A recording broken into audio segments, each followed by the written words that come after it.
Good morning, everyone. I call this meeting to order.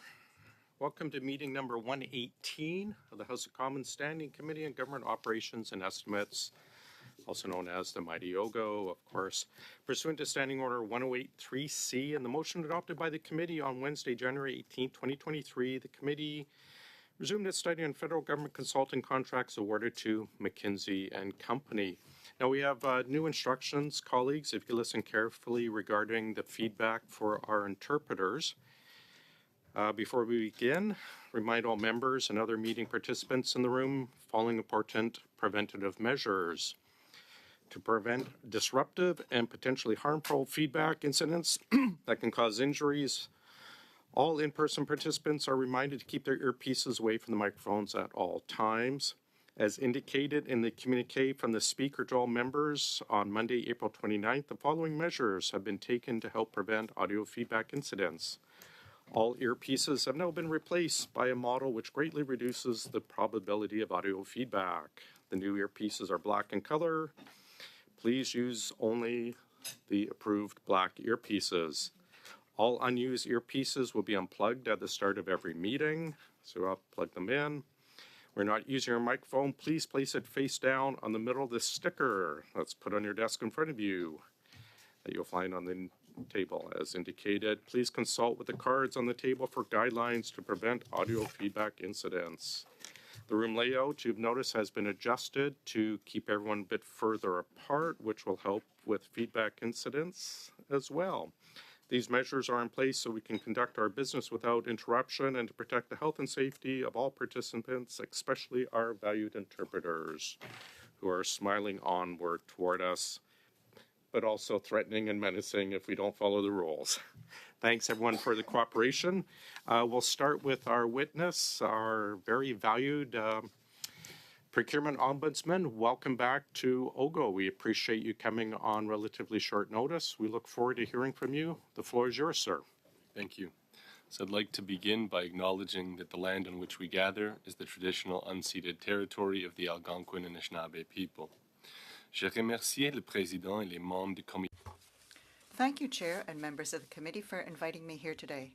My name is Alexander Zieglich, and I appreciate the opportunity to appear again before this committee to shed a light on the findings of my office's recent report on procurement practices of contracts awarded to McKinsey and Company. Mercereau, Director of Inquiries, Quality Assurance, and Risk Management. Mon bureau est indépendant des autres. My office is independent of other federal organizations, including Public Service and Procurement Canada. I submit an annual report to the Minister of Public Services and Procurement, but the Minister has no influence over the results of my reviews or reports, and all my activities are conducted at arm's length from PSPC and other federal organizations. Independent organization, my legislative mandate includes the review of procurement practices of federal departments to assess fairness, openness, and transparency and consistency with laws, policies, and guidelines, which is what we're here to discuss today. On February 3rd, 2023, the Minister of Public Services and Procurement requested that I conduct a review looking into contracts awarded to McKinsey and Company. Once my office was able to establish reasonable grounds as per our regulatory requirements, the review was launched on March 16, 2023. As per our legislative deadline, my office completed the review of McKinsey contracts on March 15, 2024, and the report was published on our website on April 15, 2024. My office examined the procurement files of 32 McKinsey contracts and one National Master Standing Offer, or NMSO, issued to McKinsey through competitive and non-competitive procurement processes to assess their fairness, openness, and transparency and their compliance with legislation, regulation, policy, and procedural requirements. PSPC was the contracting department for 23 contracts and the National Master Standing Offer. The review did not include contracts awarded by federal organizations that are not in my mandate, for example, contracts awarded to McKinsey by Crown corporations. With regards to competitive procurement practices leading to the award of contracts, my office identified instances where procurement strategies were changed to allow for McKinsey's participation in the procurement process, creating a perception of favoritism towards McKinsey. We also observed deficiencies related to bid evaluations in multiple files, including missing or incomplete documentation, failure to conduct evaluations as per planned approach, and the inappropriate reevaluation of bids, leading to McKinsey being deemed the only compliant bid. My office also identified shortfalls related to personal security clearances, including lack of documentation to show that security clearances of proposed resources were verified before they were authorized to work, or to confirm that contracts were sent to PSPC's contract security program when required. With regards to non-competitive procurement practices leading to the award of contracts, my review found that the sole source justification used by PSPC to establish the McKinsey Benchmarking Services NMSO did not contain the required information needed to justify this sole source standing offer. 19 contracts known as call-ups with a total value of almost $49 million were issued to McKinsey without competition against this standing offer. We also found that the vast majority of call-ups issued against the McKinsey Benchmarking Services NMSO were void of any description of the specific work to be carried out by McKinsey and, by extension, proper PSPC oversight. In these files, there was no evidence on file that a statement of work had been developed in advance of determining the procurement strategy or contacting McKinsey with the requirement. In these cases, it was impossible for my office to determine the extent to which McKinsey defined the requirement for these departments, which is a serious threat to the fairness of the procurement process. All call-ups issued against the McKinsey Benchmarking Services NMSO were non-competitive. The majority of these call-ups also lacked sole source justifications. Sole source justifications were never sought by PSPC in its capacity as the contracting department. In total, 18 of the 19 competitive call-ups were awarded by PSPC in the absence of justification on file. We also noted conflicting information regarding the use of McKinsey Benchmarking Services NMSO for call-ups with security requirements. My office also examined practices for issuing contract amendments and task authorizations for McKinsey. Overall, contract amendments were appropriate and were in line with policy and guidelines, but several issues were noted, including an instance where the contract amendment was not on file, an instance where the contract amendment was not issued prior to contract expiry, and an instance where the call-up was amended to increase the value by nearly $2 million without a clear description of the changes to the scope of work. We also examined practices related to disclosure of contract awards. In most instances, necessary disclosures were made on the proactive disclosure website. However, we noted issues with respect to the accuracy of information. In total, there were 5 recommendations made by my office, which were all accepted by the implicated departments.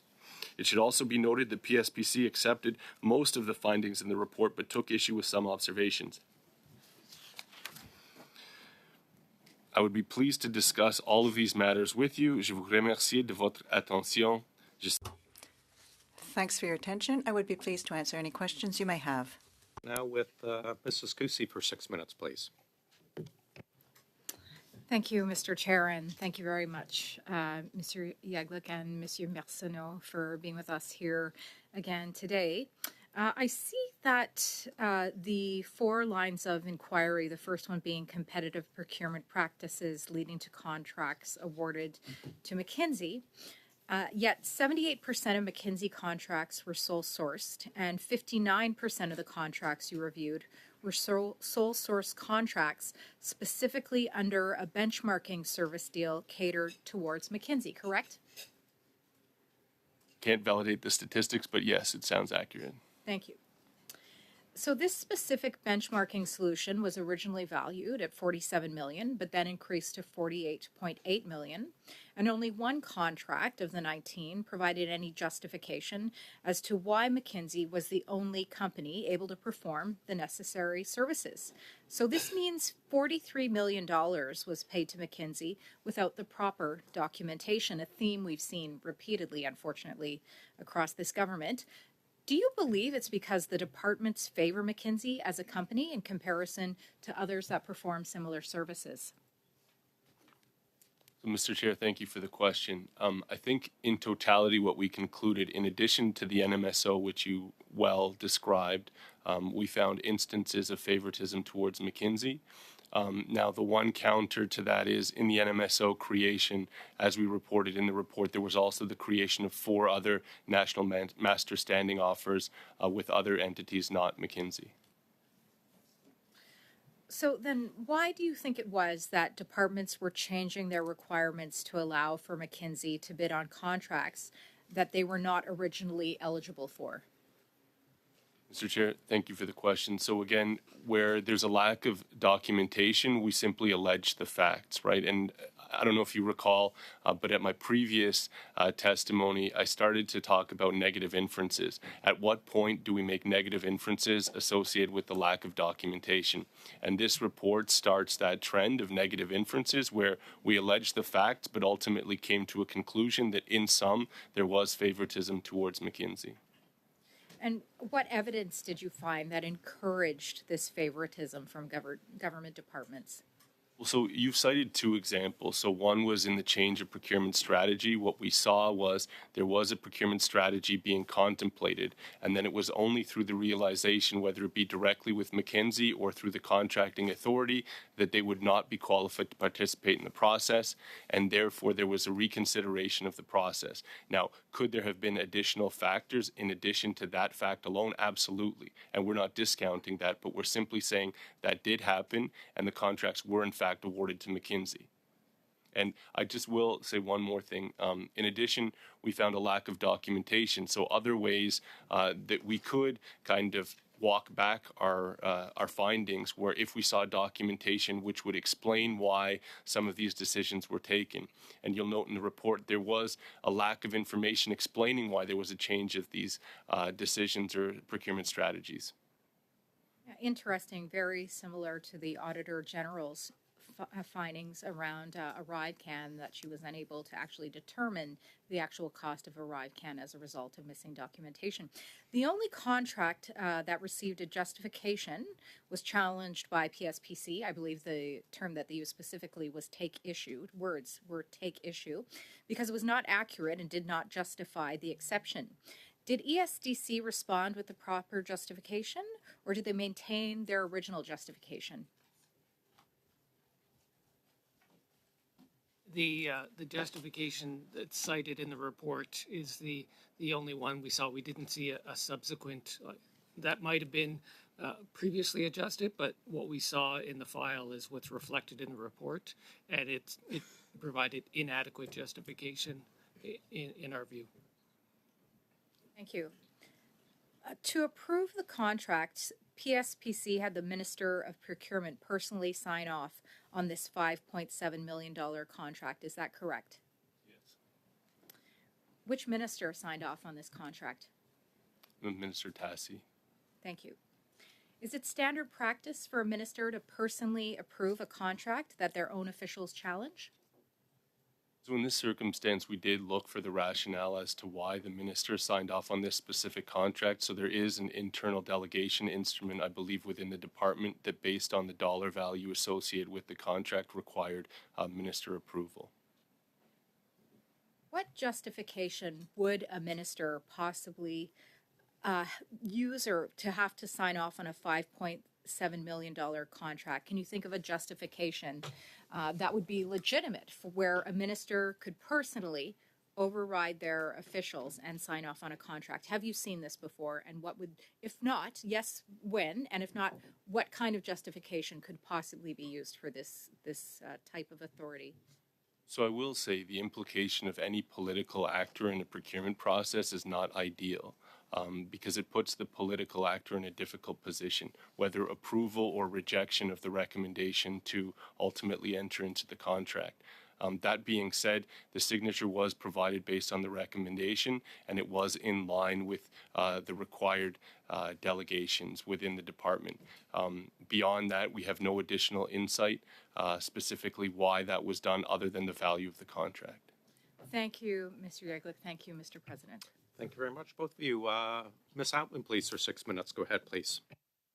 Thank you very much, Mr. Chair, and thank you to our witness for being with us. So I'm kind of new again to this conversation, so I have a lot of background questions, so forgive me. So first I'd like to start with the Task and Solutions Professional Services, so TSPS, consists of two supply arrangements, one for task-based requirements and the other for solution-based requirements. Can you please explain the difference between the two? Sure. So as you mentioned, they're both supply arrangements, and both of them are eligible for use. They're mandatory tools. And the distinction between the two is ultimately in how the deliverables are stated in the statement of work. And so for the task base, it's very deliverables focused, right? So typically there's a lot of precision associated with the scope of work. In a solutions base, you're identifying a problem, and therefore it gives the contractor much more leeway in terms of how they deliver the solution, but they're ultimately accountable for delivering the solution. So that's the predominant difference between the two.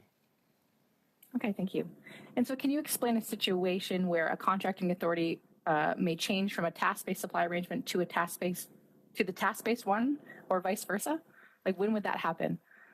Right. So again, sometimes the issue is that the client may not be fully aware of their needs and how to actually portray them vis-a-vis a scope of work. So there are certainly instances, as we've identified in the report, where a reconsideration of the procurement strategy is appropriate. So we had an example where an ACAN, or an advanced contract award notice, was contemplated for one of the contracts. It went to an internal response from an ACAN to the TSPS task-based. And so documentation was prepared to demonstrate a movement away from an ACAN into a task-based. Now, the problem arises on that specific file when, after that was happened, then it was learned that McKinsey was not qualified under the task-based, and there was a change in documentation associated with the solution-based approach, and there wasn't documentation really identifying why that change was made. Okay, thank you. And so can you also explain the relationship between the TSPS and the centralized professional services system? So the centralized system is where you have a repository of all qualified bidders. And so the tool is meant to document, in fact, how many prospective bidders are involved in the process. So it's essentially a database, and depending on the value associated with the specific offering, it's the number of specific suppliers that are included as part of the process. So the higher the dollar value, the more open the competitive process. Okay, and so what role does CPSS play then in protecting the integrity of government procurement?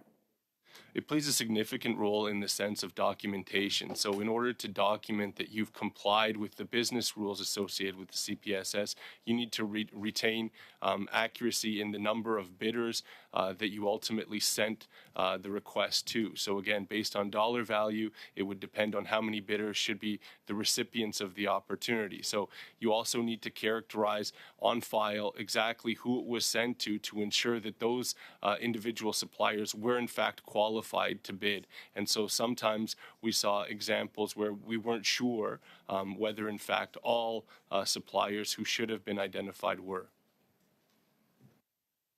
Thank you. And so, the report identified several instances where that documentation was missing or incomplete. So in your experience, what obstacles do public servants face in terms of documenting their decisions?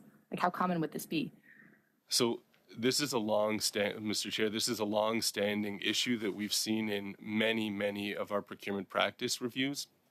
The one distinction that I would note specific to McKinsey is the timing of these documentation lapses. So traditionally, we saw a lack of documentation across the board.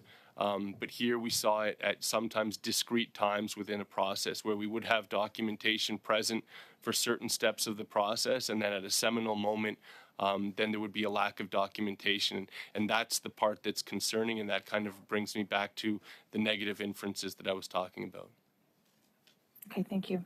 And the report also found that the lack of a statement of work makes it difficult for departments to hold a contractor to account in the event of future contractual disputes surrounding the expectations of work to be completed.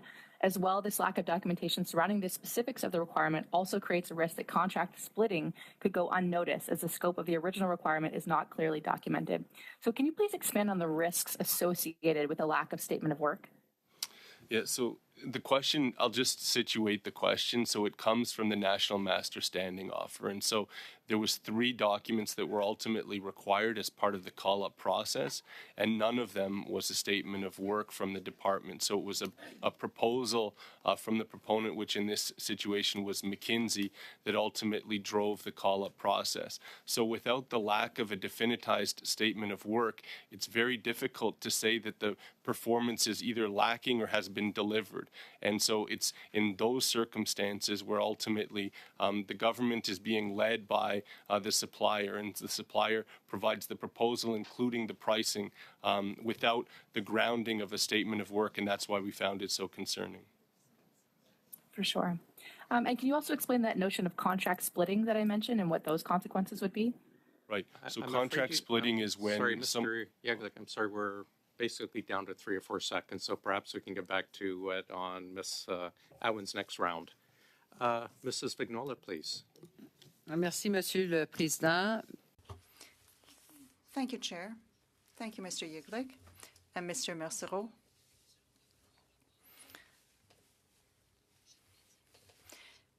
I think that your report was very enlightening, but it's also frightening because it's the second time that we are seeing a procurement process that has not followed the rules. And even in your report, if you look at paragraph 36, it says that over the past few years, this has happened quite frequently. Here's my question. Are we dealing with a systemic problem here? Are we dealing with influence peddling, collusion, perhaps problems with training the staff? Perhaps it's all of those things? I think the answer is a big one, and I was hoping I'd have the opportunity to raise this. We are seeing consistent problems across the federal procurement landscape. If you go back even as far as a decade and further, you'll see many of these issues are repetitive in nature. It's not simply one issue, but what I will say, and this was what I believe the theme for this report is, that perhaps the system has lost confidence in delivering results for the project authority. And so as a result, people are using the system in ways that it shouldn't be used.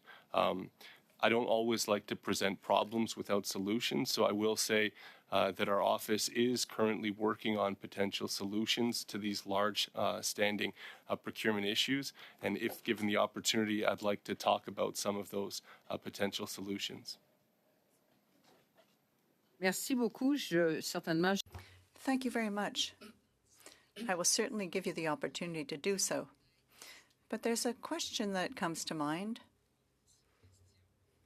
And with your proposed questions, I would say that Mackenzie is small.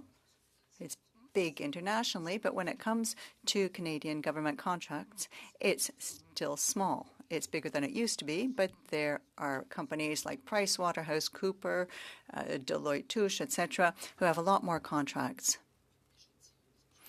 But if we were to look at perhaps a sample of the companies, you can't take all of them, of course, but if you took a sample of them, do you think you would see the same problems as what you raised in your report? To answer that, not having done the review, I can't anticipate what I would see in other circumstances. As I mentioned, for the National Master Standing Offer specifically, McKinsey was one of 5, right? So we would anticipate seeing many of the same issues associated with the formation of the NMSO in those other 4 occurrences, but I can't say with certainty because we didn't do those reviews, unfortunately.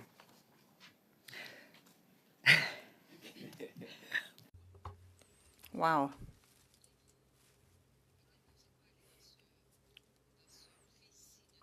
Perhaps you didn't go into this level of detail, but with regard to the public servants,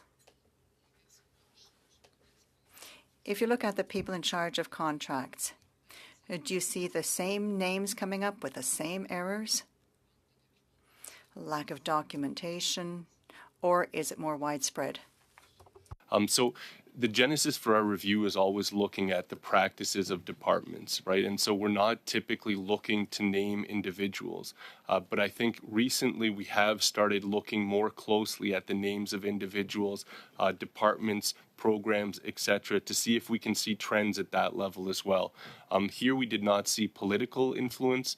We also didn't see many repetitive actors. Obviously, in the formation of the National Master Standing Offer, PSPC was the contracting authority in all of the call-ups, so there was unified kind of analysis done by one group within PSPC for that national master standing offer. So if you ask for community, that's one community that I would identify, or people, as you asked. Merci. Thank you. So, who is part of that community? Which community are you referring to? SBC, they have a group who handles these kind of procurements that fall under the National Master Standing Offer. I believe they're referred to the ZM group. That's the acronym that they go by.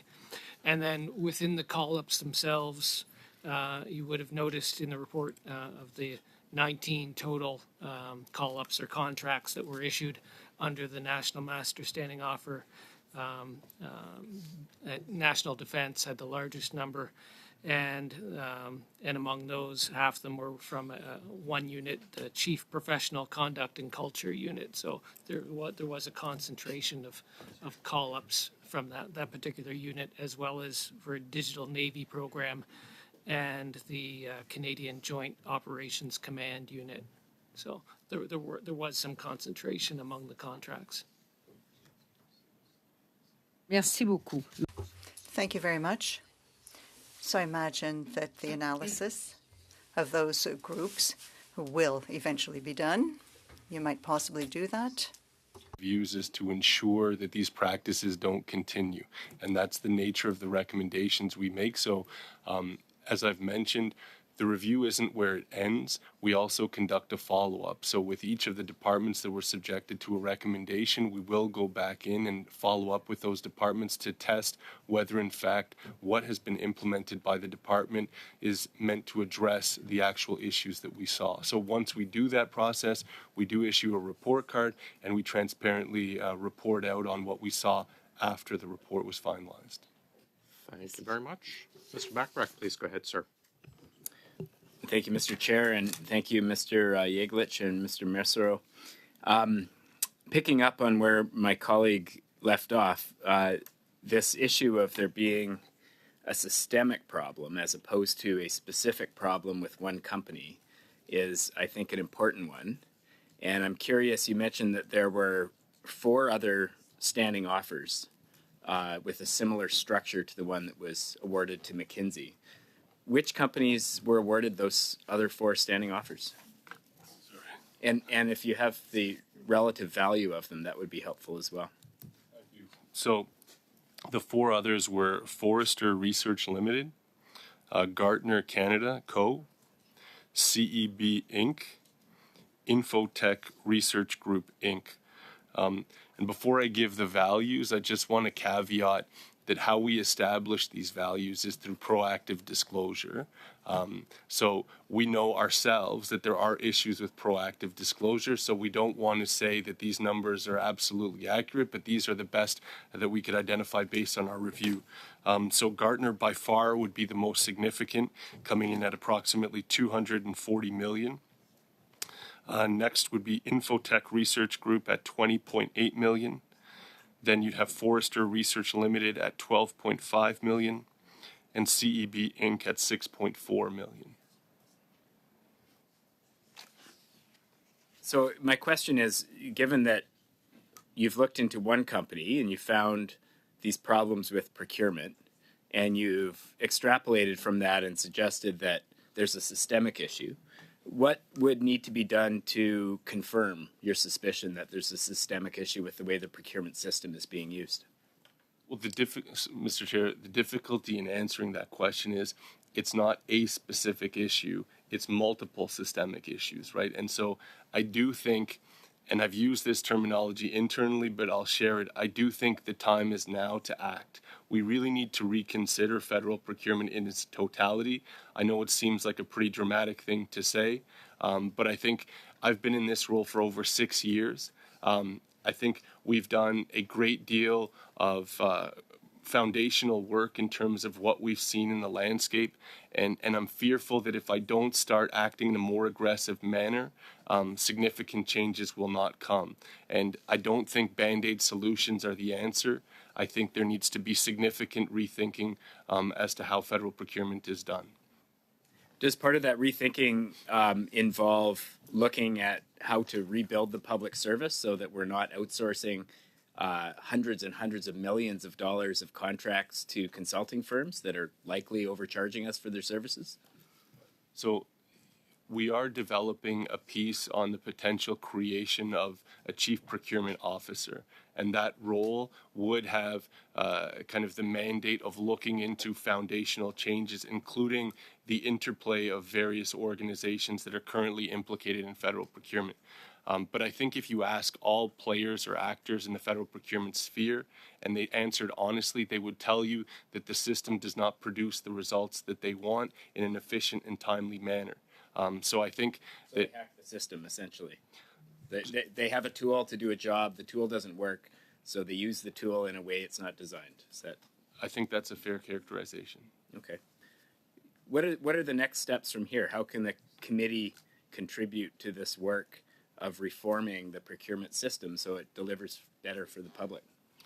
So one identifiable solution that I think is well known within the federal procurement space is the creation of a vendor performance management framework. What that will do is that will actually evaluate the performance in the administration phase of how suppliers are actually performing. Because I do think a part of this is an avoidance of poor performers. So currently there is no federal vendor performance management framework. PSPC is piloting an individualized policy within their department to implement vendor performance management. But like I said, I've been in my role for 6 years, and this is probably my number one priority. I repeat this ad nauseum. I think this is an immediate step that needs to be taken. I think this will help address the poor performers. It will legitimize the process. And again, that I would describe as a medium-term solution. I'm not naive enough to say it's a short-term solution.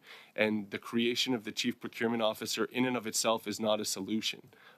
But it is the first step towards what I would describe as transformational change. One of my colleagues mentioned that some of these revelations are similar to the ones that we received regarding the ArriveCan procurement. I'm just wondering if you can do a very quick compare and contrast what we saw in that case, what we see in this case.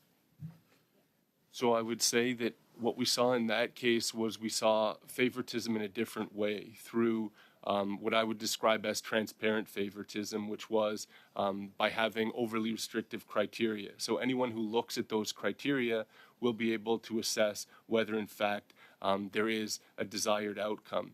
Here, it's not happening at surface level, it happened below the surface. So the change of procurement strategy wouldn't be made transparent to suppliers. Whereas in ArriveCan, I would argue the restrictions were made transparent to other suppliers and they were aware of the restrictive nature, and that may have caused a chill effect in terms of the number of bidders.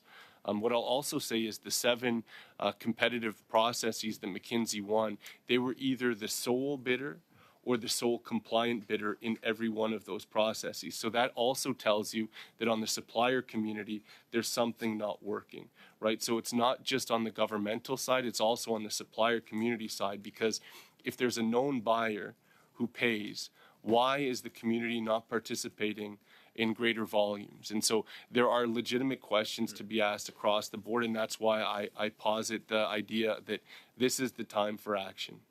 Thank you. Thank you. Thanks very much. Mr. Brock, go ahead, sir. Chair, thank you, gentlemen, for your attendance today. I'm going to share some of the comments of my colleagues in terms of some of the overlap between McKinsey and Government of Canada strategies, also known as GC strategies. And in terms of the focus of the documentation, which in most cases on both sides of the equation were often missing, incomplete, altered after the fact, it really begs the question, and this is something I get continuously and daily from constituents from all across this country, right, is who is actually responsible for this? It's one thing for us as parliamentarians to expose the rot and the corruption in this government, in this broken procurement process. But where are the consequences? So that's going to be the focus of my first round with you. And the consequences, in my view, ought to be criminal in nature. because you have a mandate, Ombudsman. I know you do. You mentioned that during your last appearance at OGGO, that if you uncover elements of criminality, and I believe your threshold is a mere suspicion of criminality. Am I correct in that assessment? A mere suspicion of criminality? So there is nothing formal in either the legislation or regulation in regards to criminality. Okay. However, that being said, if we were to see something that would give rise to a suspicion of criminality, we would refer that to the RCMP. Sure. And your threshold is the lowest rung of the ladder in terms of ultimately until you get a conviction. There's suspicion, then there's reasonable and probable grounds by a police service, then there's proof beyond a reasonable doubt by Crown attorneys, and ultimately a conviction. So a suspicion is a very low threshold. I'm looking at literally the same sort of criminal charges as it relates to McKinsey as the Government of Canada strategies, who the RCMP have confirmed and have raided his house a couple of weeks ago. They're looking at 2 counts, fraud under Section 380 of the Code and forgery under Section 267 of the Criminal Code. So I know that you may not be comfortable in answering this question, but I'm going to put it to you in any event. Do you feel, given your review of McKinsey and the irregularities and the strong presumption against a favoritism towards McKinsey over any other contractor, that there is an element of fraud in relation to the Government of Canada? Yes or no, sir? You always ask me these difficult questions with only yes and no options. If it's not a yes or no, I'll allow you to expand. So I would say no in this circumstance. What we did see is we saw a bunch of different reference points across different departments, and that's why you see in our conclusion we say in some. Right? So within any given department, we didn't see 10 examples of favoritism, right? The only example of communal favoritism, I would say, was in the creation of the National Master Standing Offer, right? It offered an opportunity to contract in a unsolicited way, so where it's directed to McKinsey on a repetitive basis. And so that would be what I would identify as the singular most problematic aspect of this review. Are you familiar with the definition of fraud under the Criminal Code? Yes. Okay. Everyone who by deceit, falsehood, or other fraudulent means defrauds the public, in this case the taxpayer, of any property, money, in this case taxpayer funds, or valuable security or any service, if it's over $5,000, proceeding by indictment and imprisonment for 14 years.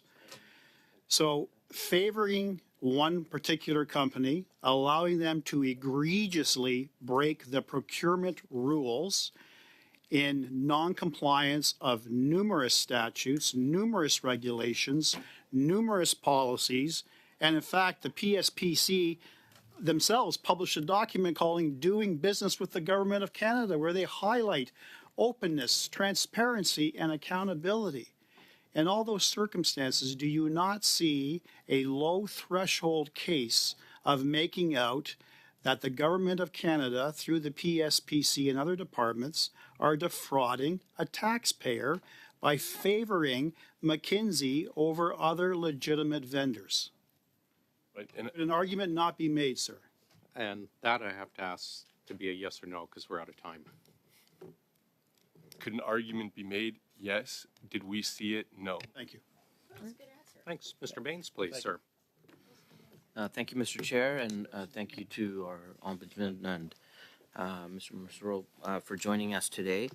I wanted to go back into, you mentioned that the procurement process, this has been going on for decades. You'd like to obviously provide solutions, recommendations. I want to give you that opportunity. But even in previous committee meetings, when we've asked these questions to around procurement, and we've learned that the process has not changed for almost 20 years, and over that time, we've seen people that are continuing to work with departments and people that within government departments have been there for a long time, decades even, and and relationships are built, and again, things are happening where someone, everybody's all the people that are getting procurement services all know one another. They interchange. They'll do different jobs continuously, simultaneously.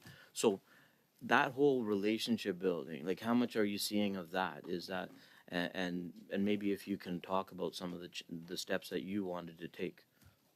Yeah, so absolutely. So there's multiple layers to your question, Mr. Chair, which is, how is federal procurement done? Is there a relationship component to federal procurement? And the answer is absolutely yes, there is a relationship component to this. And that goes back to the point I was making about vendor performance management. How do you actively track this information about who the good performers are and who are the poor performers? And you need to do that in a transparent way. And that's the problem. It's not being done. So you had a particularly bad experience with a particular supplier, and you never want to work with that supplier again. The system currently doesn't have a mechanism by which that could happen, right? So ultimately what ends up happening is then you use criteria as a methodology by which you create an overly specific restrictive criteria to ensure that that specific supplier cannot participate.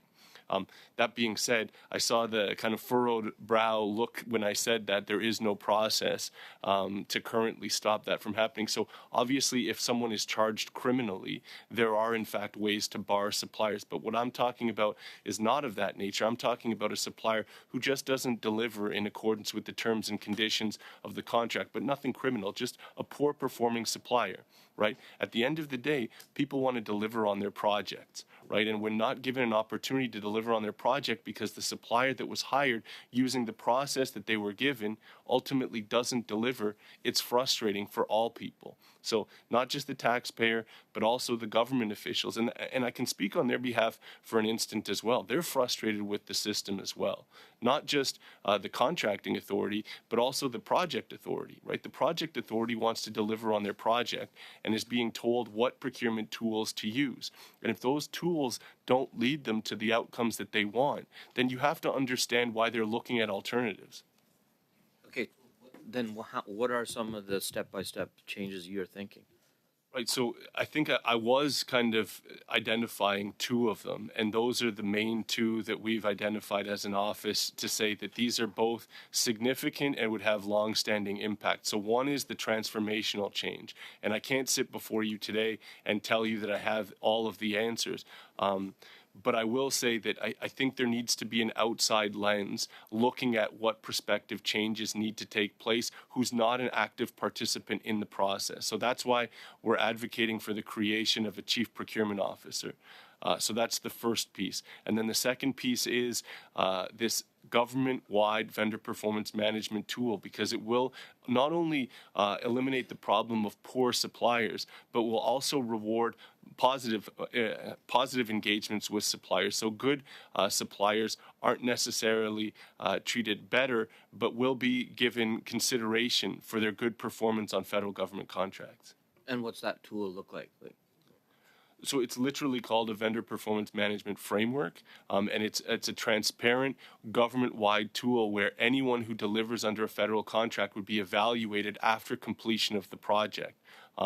There are a number of models that already exist. If you look at other jurisdictions, they would have vendor performance management frameworks. So this isn't something unique that I've created on my own. This is something that's being done in multiple jurisdictions. It's just not being done at the federal level.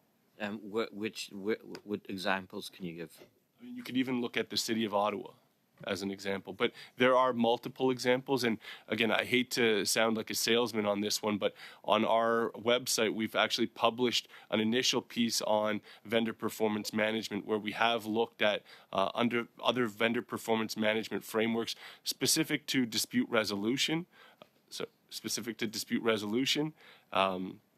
But we are writing another piece on the Chief Procurement Officer that we hope to publish in the next several months that I would encourage everyone on this committee to read. Thank you. Fantastic. Thanks very much. Mrs. McNulty, please, for 2.5. Merci beaucoup, Monsieur le Président. Thank you, Chair. Mr. Yiglich, in paragraphs 91 and 92 of the report, it says, and I'm going to summarize here, that the EDTs defining the needs are sometimes missing. And in the first document, that's what happened. It's quite scary, really. So I'm wondering if the department really knows what it wants and in what framework and why. Because if the supplier is saying, well, what do you want, Mr. Government, there's a problem there. I would agree with your concern with the lack of specific statements of work for call-ups. So that was one of the notations that we had as well. I think part of the answer is in a traditional master standing offer, the good or service would be defined with precision, right? And so therefore what we did see is we saw references back to the generic scope in the creation of the National Master Standing Offer, which in some ways is not wrong. It's actually right. It's just what happens next is the important part. So this wasn't a great fit in our view for a National Master Standing Offer because the services both included aspects of intellectual property, but also the preponderance was not, right? So you saw that 97.5% of the total value of these call-ups was not related to the proprietary tools, but was related to the expert advisory services, right, associated with the tools. So what we question is, if you look at the chart early on in the report, you'll see a shift where McKinsey was winning competitive contracts, and then when the National Master Standing Offer was established, all of a sudden everything becomes non-competitive. So that means that not only were they winning benchmarking prior to the creation of the NMSO, right? They were winning other contracts associated other than benchmarking. After the creation of the NMSO, everything was related to benchmarking. Merci.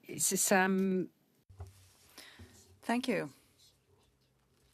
That really upsets me because I also see that Mackenzie was tightly linked with the Century Initiative that encouraged people to come to Canada. Now, Mr. Barton said that in committee without having any impact whatsoever, any study of the impact that this suggestion would have. The government seems to have followed blindly. Since it's always Mackenzie that suggested this and the government followed suit, is this a tendency that you've also found in your report? Mr. Chair, I don't believe so, no. Mr. Bachrach, please. Thanks, Mr. Chair. Mr. Yeglitch, you asked the question, why are other companies not bidding? And I wanted to dig into that a little bit. Is it because other companies know that the system is being kind of hacked to favor certain companies and they don't feel it's worth the effort to participate in the process if the outcome is predetermined? So, Mr. Chair, thank you for the question. So part of our role in the office is to speak to all stakeholders. One of the stakeholder groups that we do speak to is the supplier community. So we capture all of the information that they provide to us on a yearly basis. And I will say we had a record number of cases this past fiscal year. What we hear with clarity is they do believe that there is a restrictive nature in the requirements. So whether they be biased or unfair, or overly restrictive, those are constant issues that are raised to our attention by the supplier community. So to answer your question directly, is that happening? Yes, there are concerns on the part of suppliers that there are defined results before a competition is let. So as a result, it diminishes competition. But I also don't think that that's the only factor. And that's the piece where we do need to lift the hood and understand more. Before committee, I represented the statistic of over 5 years where we did an analysis of competitive procurements. In 34 of the instances, there was one sole bidder on competitive processes. So that's a particularly high number. And so our hope is that in future that we're able to look at that number and unpackage also on the supplier side why that's happening. So certainly I know the focus of many of my remarks have been on the governmental side, but I do think there needs to be also an engagement strategy with suppliers to understand why they are not participating in greater numbers, particularly in times of the economy perhaps not behaving as well as one would like. I'd love to get into the sort of the decision making or the mindset that is leading the people who are responsible for the procurement to repeatedly choose the same vendors and kind of adjust the process in order to have an outcome that results in them working with the same people over and over again. And I'm wondering about the perception of risk. Like obviously there are risks of working with the same underperforming vendor over and over again, which is that, you don't get great results. There's also a risk of dealing with new entrants that you might not have relationships with, all of that sort of stuff.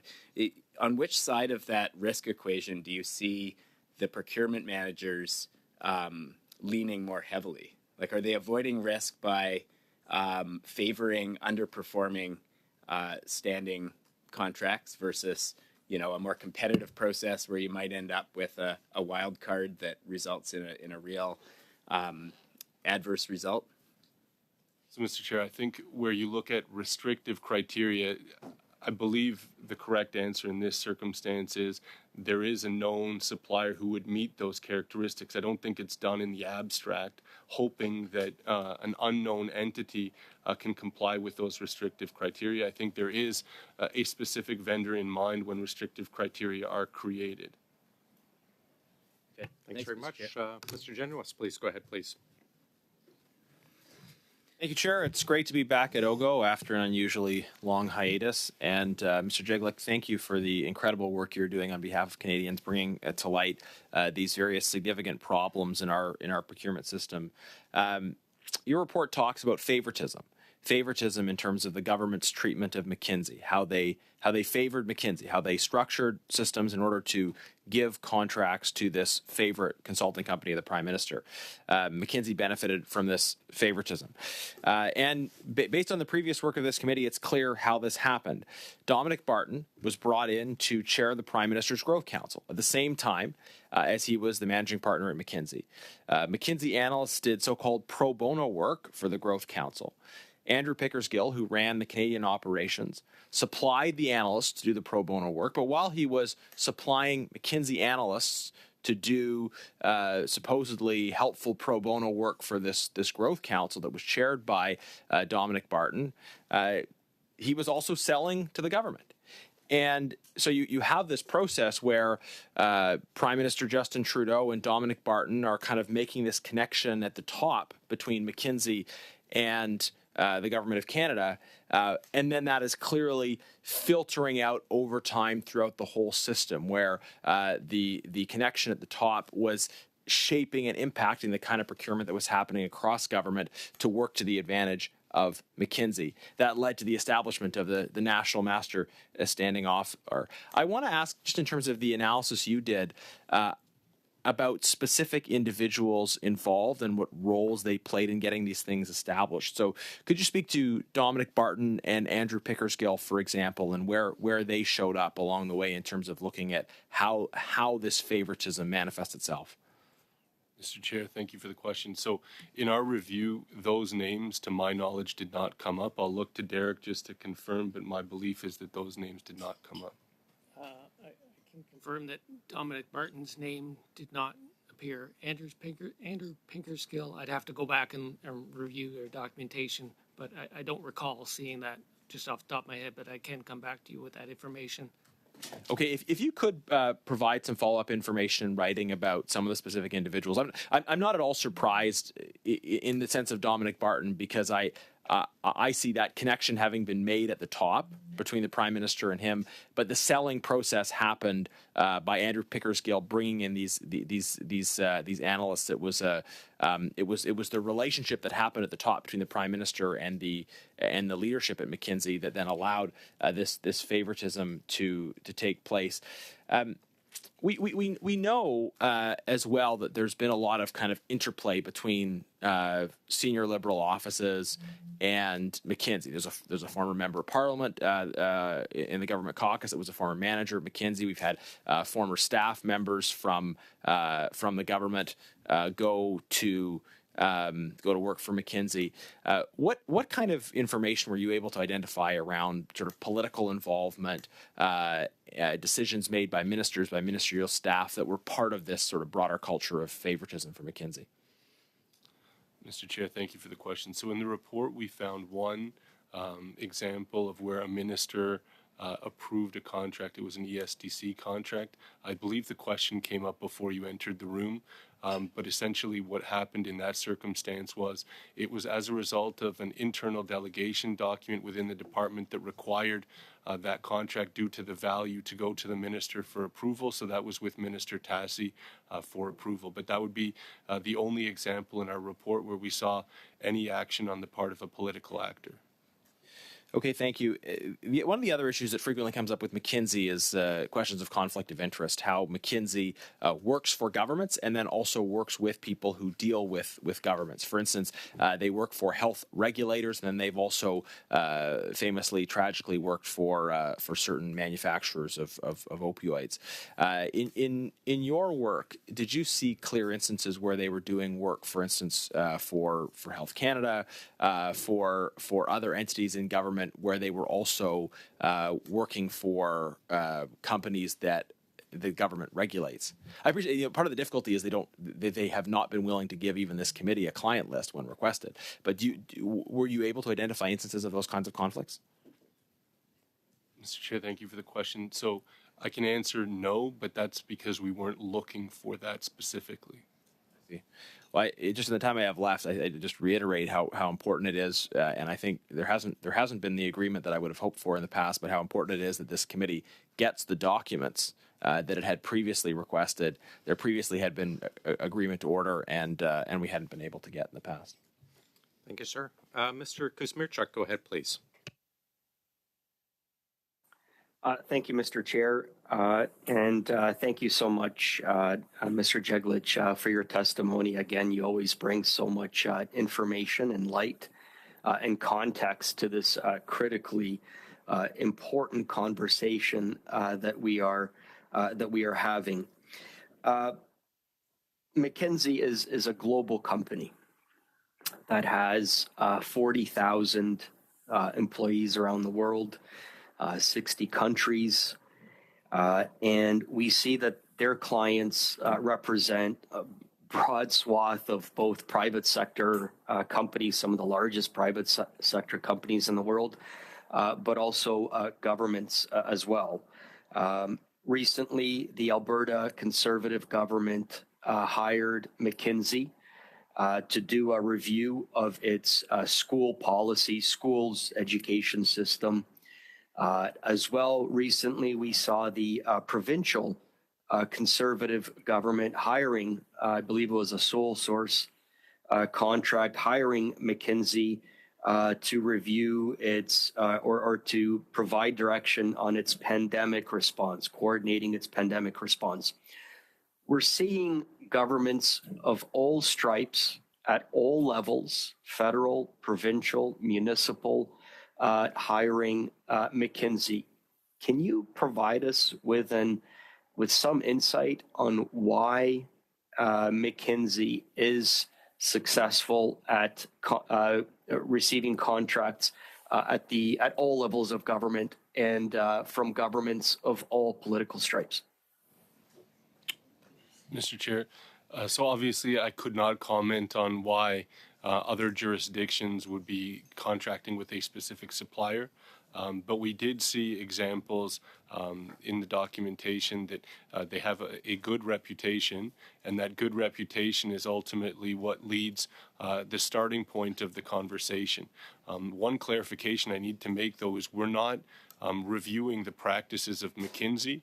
We're reviewing the practices of the departments who ultimately contracted with McKinsey. So I think it is an important distinction. So where we talk about favoritism, it's favoritism on the part of department actions, not on the part of McKinsey. Excellent. Thank you. Thank you for that clarification. Your report has been consistent with previous reports. You're finding weaknesses and gaps in terms of justification, as you mentioned, at critical seminal points of when a decision is made to provide a contract. So weakness in terms of justification, written justification for a certain decision. You highlighted the weaknesses in documentation during the process, which would provide us with confidence that the rules are being followed and that it is fair and that Canadians are getting value for money. In your evaluation, did you find fraud? No, Mr. Chair, no, we did not, to my knowledge. In your evaluation, did you find corruption? Mr. Chair, no, I don't believe we did. In your evaluation, did you find political interference in those contracts? Mr. Chair, no, we did not. As I mentioned before, there was only one instance in the review that we did where there was intervention on the part of any political actor. Okay. We talk about benchmarking. McKinsey was brought in for benchmarking. Can you tell us what is benchmarking and what exactly were we benchmarking typically in terms of those contracts? So I actually asked Derek if he could speak to this one. So I know Derek's prepared to answer this one, but I can fill in some of the gaps if, yeah. And I won't claim to be the benchmarking expert, but I'll try to cut through a lot of the consultant speak and describe it. So you have a company like McKinsey has clients all over the world, and they run surveys in these companies, and they can ask a variety of questions. The ones that we're speaking about here are mostly around information technology, so the maturity of an organization's information technology processes and procedures, as well as its culture. So in this context, what they do is they will select what they refer to as their solutions. There's 9 different solutions they offered to the Government of Canada. And they'll administer a survey within the organization.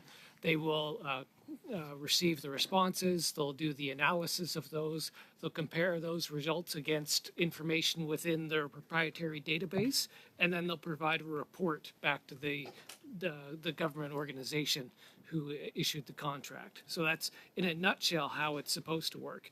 I think what we saw is that they ended up being a lot more than that. Perfect. That's our time. We'll go to you, Mr. Brock. I'll take it. Yeah, for sure. Oh, Mrs. Kusi. Thank you very much. I wanted to go back to the non-competitive contracts that your office reviewed that were missing conflict of interest declarations from those who reviewed the bid submissions. Something that we've really been focusing on, I think, at government operations as well as public accounts, the aspect of the conflict of interest. So we learned a couple of weeks ago that 38% of public servants who declared a conflict of interest were determined to be in an actual conflict of interest. How concerning is it that this number is already high, yet we seem to be missing multiple conflict of interest forms in many contracting instances? Thank you, Mr. Chair. So obviously, as the member rightfully points out, the Conflict of Interest Declaration is a seminal document, particularly for evaluators. So I believe the statistic you provided was in general, but this is specific to the evaluation of proposals, where I would argue it's even more important to have these declarations on file, and also to bring awareness to the issue. So this is a conversation we had in previous reviews as to whether conflicts of interest would need to be completed by all participants in an evaluation, including public servants. And we've strongly advocated that, yes, all participants in an evaluation should complete a conflicts of interest declaration as a participant. So the fact that they're missing is problematic, absolutely. We saw that the Department of National Defense has contracted a total of $29.1 million with McKinsey, also noting that they had the greatest number of contracts as well, a total of 12 out of the 19. That's a significant amount, almost 2/3. But we also learned over the past few months that another major contracting firm with defense, known as Dalian, back to my original question, has received millions of dollars from this department and even started working with them while the owner of Dalian, their company, continued to sign the contracts. In this instance, there was no conflict of interest form signed. Due to McKinsey's favored nature, do you feel that there are numerous connections that have led McKinsey to make $29 million from this department? Defense specifically. So, Mr. Chair, unfortunately, I can't answer that question in terms of the connections. What we saw, we reported out on in the report. In terms of any connections made behind the scenes, I can't speak to. ESPC stated that they took issue, I used that phrase in my first round, with the assumptions and interpretations of your report, as they were not the same as their department. Do you think a department can simply state their own version of events if they have not bothered to provide any evidence to support their claims? Thank you, Mr. Chair. So that was the nature of our discussions with the department. We certainly believe that the version depicted in the report is accurate. In terms of any assumptions made, they were made only based on the facts that were provided. So if there was a fact provided and no fact provided on the other side, then I think we were safe to make the assumptions that we did make. So there were a number of instances where we had discussions with the department to understand their perspective, because at the end of the day, what we're trying to achieve here is factual accuracy, which is why we engage with the department. First of all, it's required by way of the regulation, but second of all, we want to make sure that the report accurately reflects the facts. So if there are facts that are wrong, we want those to be corrected before we finalize the report. I think the issue that the department was having was any inferences made as a result. So, you know, a conclusion made on what they saw as unrelated facts, and we saw them as related. Do you think it's respectful of your work to have a department push back on what you find? Mr. Chair, absolutely. I feel it's within the department's purview to put forward their view, but then I would implore them to document their view in the future so that when they come forward with what actually happened, that it's reflected in the documentation, as opposed to after the fact surmising what may have happened. Although, I think that's my time. Yeah, thank you very much, Chair. Thank you very much. We'll give you 10. We'll give you 8 seconds on your next round. Mrs. Binola. Oh, sorry, Mr. Jouari. Thank you, Mr. Chair, and welcome back, Mr. Chair, with your colleague. Good to have you back in the committee. So what I've heard so far is our procurement process is quite complicated. It's outdated, and department goes around at times to make sure that they get the job that they're trusted to do. I also heard that there's no evidence of fraud, there's no evidence of criminal activities, no political interference, no mention of the PM or Mr. Dominic Barton, which is good. And then it comes to the question, well, why McKinsey? So the question I have is where my colleague, Mr. Kuzmichuk, started going, and well, what does McKinsey do? And I heard from Derek that, well, they do technology and culture benchmarking activities. And then we get into, well, what does benchmarking activity means? Means that they look at it, where the department or the organization is, they look at best practices, they figure out where the gap is, they develop a roadmap. So here's my question. If the government of Canada is trying to develop a roadmap of updating their technology and changing the culture and changing the processes, what type of organization should they reach out to at the outset to be able to develop that roadmap for them? Absolutely. So, Mr. Chair, it's a fair question. I think there are a number of approaches by which you can consult the supplier community in a transparent way to obtain information. I think the approach taken here was to establish multiple non-competitive national master standing offers. As you heard me mention before, there are 5 in total. So that dilutes some of the favoritism that was seen towards McKinsey because there was the creation of 4 other national master standing offers. Thank you for going there. So you mentioned Gardner. What does Gardner do? Mr. Chair, I don't believe I'm qualified to answer that. I don't have any specific knowledge, but Gartner is a multinational consultancy. So Gardner actually is another arm of, let's say, of industry who provides a lot of data, and they develop quadrants which they say who is at, as it relates to the topic, where they're performing, who are the top performers, what are the best practices, et cetera, et cetera. Do you know what does Infotech do? Mr. Chair, no, I do not. Okay, so I guess I'm going to stop by not going down the road. But what consistency I see is the complementary role that those 4 and McKinsey played with each other, because what the complementary role is when you're trying to do a benchmarking and when you're trying to develop a roadmap for a transformation of an organization such as Government of Canada, you really need industry best. And coming from a consulting background, McKinsey is one of the best on developing strategy, specifically around IT, specifically around culture.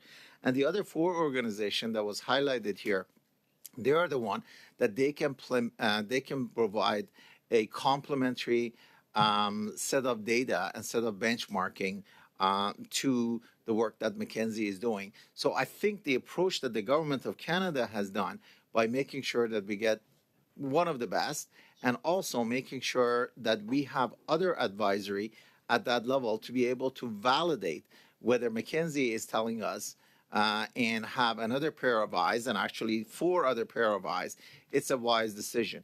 However, having said all of that, we see inconsistency, and we see that inconsistency around different stage of the process that we've switched back and forth between following the procurement process and not following the procurement process. And that's where I suggest probably we should focus on.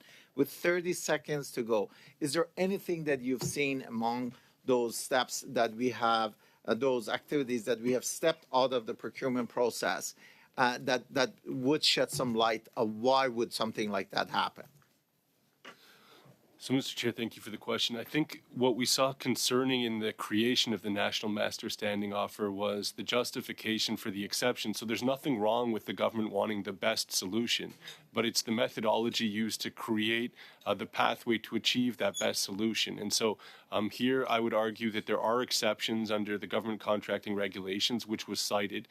So it's 6D, where only one person can perform, which was cited to allow for the creation of the National Master Standing Offer. However, the rationale was limited to the tools that McKinsey offers, right? And so it was rationalization of why we need the McKinsey tools rather than the governmental objective. So the governmental objective should have been the focus, and then saying only one supplier could meet that governmental objective, that would have been an appropriate understanding of the rationalization.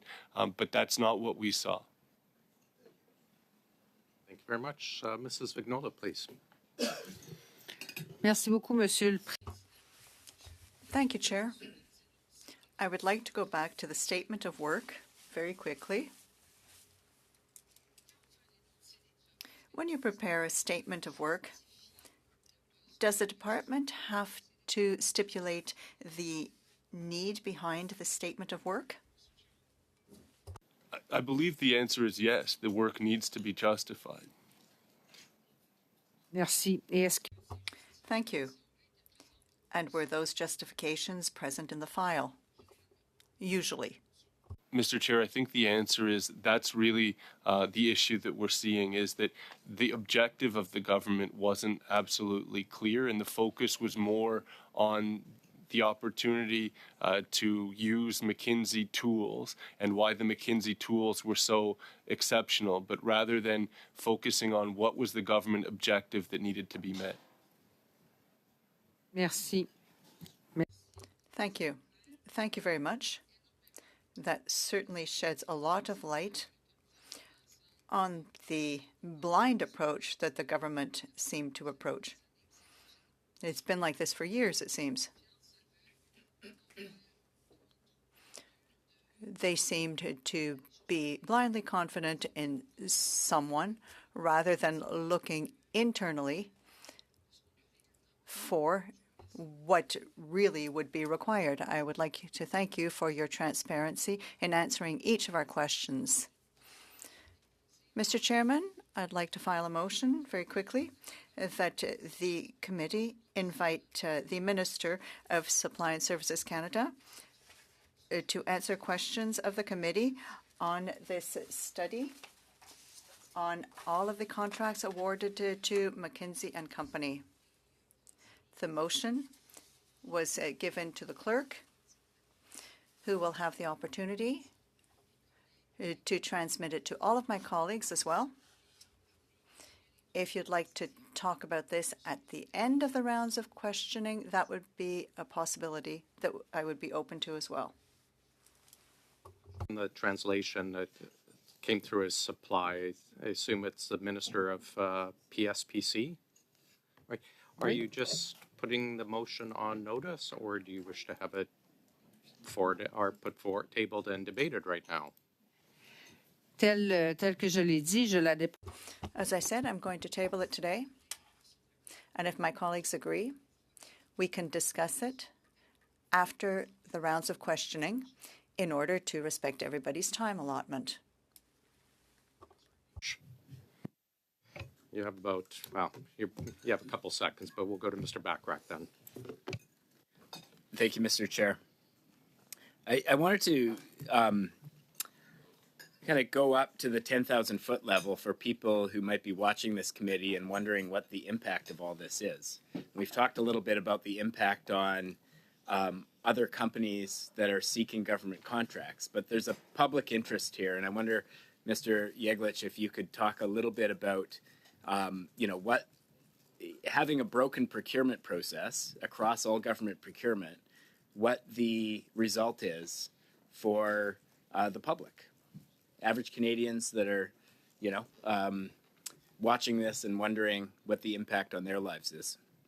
Mr. Chair, so that's a good question, and it's something that I think is a fair question as well. I think, could we achieve better value for money for the taxpayer if the system worked more efficiently? And the answer is absolutely yes. I think that there's mechanisms in government procurement that need to be reconsidered that ultimately lead to a much more efficient system. Something that we hear, and I hate to use this word because it sounds like a broken record, but simplification, right? And simplification is always used in the context of trying to simplify what exists, right? But you're taking a very burdensome system and trying to make the burdensome system simpler, right? I think there's a different way to approach this problem.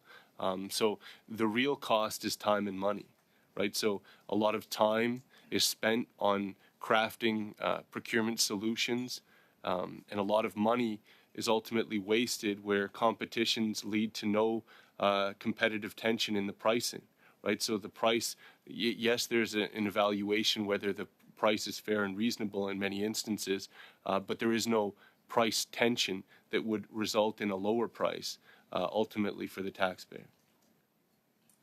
Your investigation spanned the years 2011 to 2023, and we see the real spike in non-competitive procurement with McKinsey after kind of 2019 in those years, which corresponds to the pandemic. I'm wondering to what extent the pandemic broke the procurement system, or whether the systemic issues that you are seeing pre-existed and were simply accentuated by the conditions of the pandemic.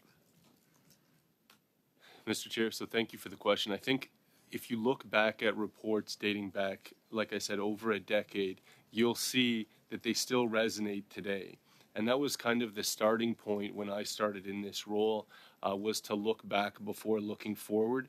And one thing that I noted was where our office collects data sets from a number of stakeholders, the issues that we see are repetitive in nature. We create what we call a top 10 list. And that top 10 list is pretty static year over year. And it was disappointing to learn that, the same issues permeate. So we said we wanted to be part of the solution. And that's why we started that 5-year review plan to look at exactly those top 10 issues across the 3 LOEs. So we plan to publish that 5-year report shortly. I don't think you'll be surprised by any of the findings in the 5-year report. Many of them have been discussed. But it's, again, indicative of these are the same issues that we're seeing. Now, I will say that we've seen significant changes in recent years in procurement, the move towards e-procurement. What changes that will amount to are yet to be seen. I think in the early days, I was very optimistic that could produce very positive results. I wouldn't say I've lost that optimism, but I wouldn't say that I would put all of my optimism in e-procurement. Sorry. If I could, Mr. Chair, just to say it's pretty troubling that the same issues have been coming up for a decade and the government hasn't managed to fix them. I think that's something that should worry all Canadians. Fair comment. Mr. Brock, please. Thanks, Chair. Mr. Yeglich, we finished off my first round discussing fraud. I want to talk now about forgery under Section 366 of the Code, which is defined as anyone who commits forgery by making a false document knowing it to be false with intent upon conviction could be looking at a prison sentence of 10 years. Making a false document is defined in the Code to include altering a genuine document in any material part, making a material addition to a genuine document or adding it to a false state, making a material alteration in a genuine document by erasure, obliteration, removal, or in any other way. In your report under Section 110, paragraph 110 of your report, you talk about a number of observations that were creating a strong perception of favoritism towards McKinsey. 110 sub C talks about the inappropriate reevaluation of bids resulting in McKinsey deemed the only compliant bidder and awarding the contract. To an individual parliamentarian with some legal background, I view this as taking an original contract of so many different qualities to that contract and manipulating the contract so that McKinsey, in essence, becomes the successful bidder. In my opinion, sir, as a former Crown attorney, a case could be made out for an element of forgery in relation to that practice. Would you agree with that, sir, that could be the subject of an RCMP investigation? Mr. Chair, so I can't definitively answer yes or no to the question because the fact set is a little bit more complicated than what's kind of portrayed here. So essentially, why we made a negative inference in this specific circumstances, this specific file had documentation at all steps of the process except for the point in time that this is identified, where the decision of the evaluation committee was sent to the to the contracting authority. The contracting authority performed the financial evaluations. The results of the financial evaluations were then made known to all the evaluators. It was at this point in time that one of the evaluators saw who the ultimate winning proposal should be. Now, at that point in time, there's no further documentation as to what happened. Ultimately, it was indicated by that specific evaluator that there had been an error in the assessment of one of the criteria associated as part of the technical evaluation. In their opinion. Which could in essence be a material, a material alteration of that particular term. So I'm not asking you to agree with me. I'm just saying, could a case be made out, sir, for investigation? In much the same way you agree with me with respect to fraud. Right. So. Right. Okay. I'll move on. I understand your office is also investigating the concept of bait and switch across all federal departments. Is that correct? So, Mr. Chair, just to clarify, that was reported to the committee that it's something we found reasonable grounds for. As you'll remember, it is a funding issue for our office, so I have put forward a funding request to the department. So pending funding, yes, that is something that we intend to pursue. That in of itself could reveal criminality, correct? Potentially. Right. And if you do receive the funding and the approval to proceed, would the bait and switch investigation also include, in these circumstances, McKinsey in much the same way you investigated the Government of Canada strategies? So, Mr. Chair, I think it is possible that McKinsey contracts are captured by the bait and switch now. Thank you. Okay. Thank you. In your review of the McKinsey contracts with the Government of Canada, did you uncover any evidence of the destruction of documentation that was prevalent throughout the GC strategy investigation? Mr. Chair, so we didn't see a prevalence of document destruction. We did see, as you noted, that same file where there was an offer to delete a document associated with the financial evaluation. But that would be the only example that I could think of. I quickly want to get one question out. You talk about a lack of oversight, particularly by the PSPC. Are you in a position to file at a later date all of the individuals who worked at PSPC and CBSA, in fact, all the departments that you reviewed, who are responsible for their involvement with McKinsey and allowing this misuse of taxpayer funds to occur? Can you give us all the names, sir, within those departments? So, Mr. Chair, what I can do is I can provide you the names that were captured in the documentation that was provided to us. Thank you. Thanks very much. Mr. Sousa, please go ahead. Thank you, Mr. Chair, and thank you both for being here. It's very important work that you're doing. I mean, we all recognize that we have to do better. It's been decades. It's not just the Government of Canada. It's all levels of government. It's prevalent throughout industry. It's prevalent in other jurisdictions around the world. And I think you can speak to some of that, and we would welcome your comparison as to what's happening here and what we are doing now to try to overcome those challenges. Challenges that you have rightly stated. Challenges I think you have also noted you're working collaboratively with government to try to resolve it. I mean, it's in government's interest. It's in all our interest to see resolution to these matters. And I'm just interested in the way that some of the questions are being posed to you. I've been very interested throughout this deliberations. One of them is really interesting is like, can any one of our committee members commit a crime? Is anybody in this room able to commit a crime? What's your opinion on that? Yes or no? Yes or no? Mr. Chair, yes. There you go. Does that make it so? Have there been any criminal activity under your investigations? Mr. Chair, we did not see any. Do you see elected officials in this government creating corruption in this process? So, Mr. Chair, the only instance that we saw political actors' involvement was in that one. Have there been any forgeries committed during your investigations? Mr. Chair, so unfortunately, I would not be the adjudicator to determine. We have not referenced anything to the RCMP. My point exactly. We are not the judge. We are not the jury, and we shouldn't be the executioner here. We need to go through the proper process to deliberate over these very issues, which you have done very effectively, and you provided some great recommendations. And those recommendations have been applied, have been recognized by government to try to forthcome. Some of them that you've discussed is in respect to the vendor performance framework. I think we've tried to identify some of that issue. When you look at all the work that McKinsey's been doing, and you look at the extensive work they do across other parts of the world, have they underperformed?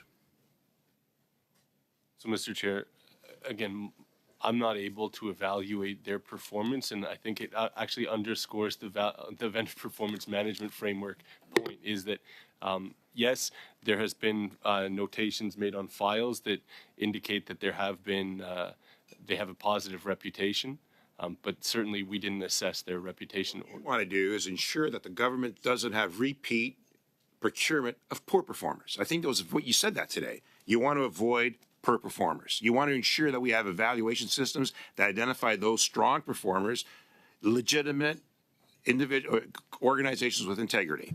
Can you explain to me the lobbying efforts that happen everywhere in respect to trying to build and enable suppliers to come forward in regards to sourcing opportunities with government? How does that work? So, Mr. Chair, again, I'm not probably best positioned to explain how lobbying works in procurement. However, I do know that there is, in fact, lobbying. There is a lobbying act where people are required to register interactions with senior level government officials. I think there's a registry that one could consult, so you would be able to see exactly who is lobbying and when. The reason I'm asking is because one of the things you've identified is how can we help suppliers get in on these deals? How can we grow some of Canadian, especially small business and entrepreneurs, who tap into the opportunities to bid on contracts? With that comes the requirement to help with understanding and laying the groundwork and navigating through the complexity of government system. So some of the recommendations being suggested here is, on the one hand, some are saying government's way too big, cut staff, cut departments, stop hiring all these people. On the other hand, others are saying, hey, maybe we don't have enough. Maybe we need to have more internal individuals doing these contracts. The skill sets, the degree of change that occurs in this business. Explain to me, how nimble can government be if it doesn't rely on some of these contractors? So, Mr. Chair, I think you underscored a great point, which is the importance of training public service officials. And I will say that recently I've personally encountered two training programs that I think are particularly strong within PSPC and also within D&D. So they have a 1 and 4 year training program for procurement officials where they can participate actively in experimental training. They get insight into a variety of different transactions early on in their career. So I see that as a seminally important thing. And so training of public servants in procurement is incredibly important. Agreed. And I hope I have some more time. You're past your time, I'm afraid. Mr. Genois, please. Thank you, Chair.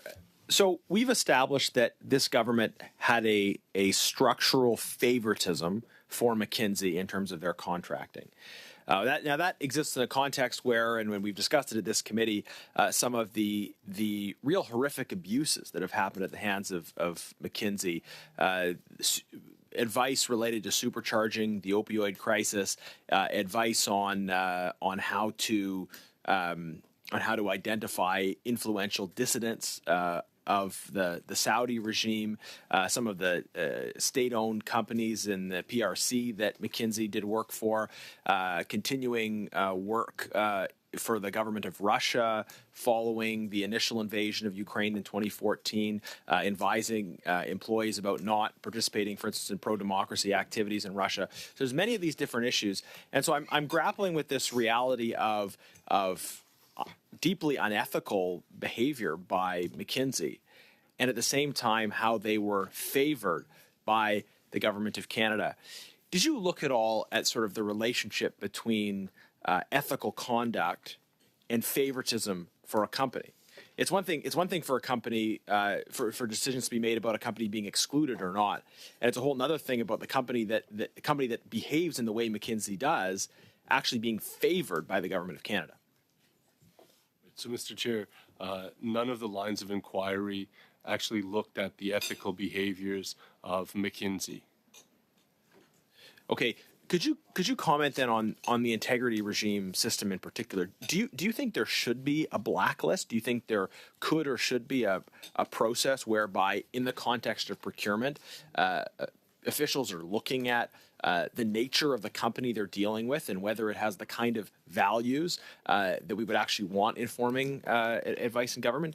Do you think that's something that could or should be built into a procurement process?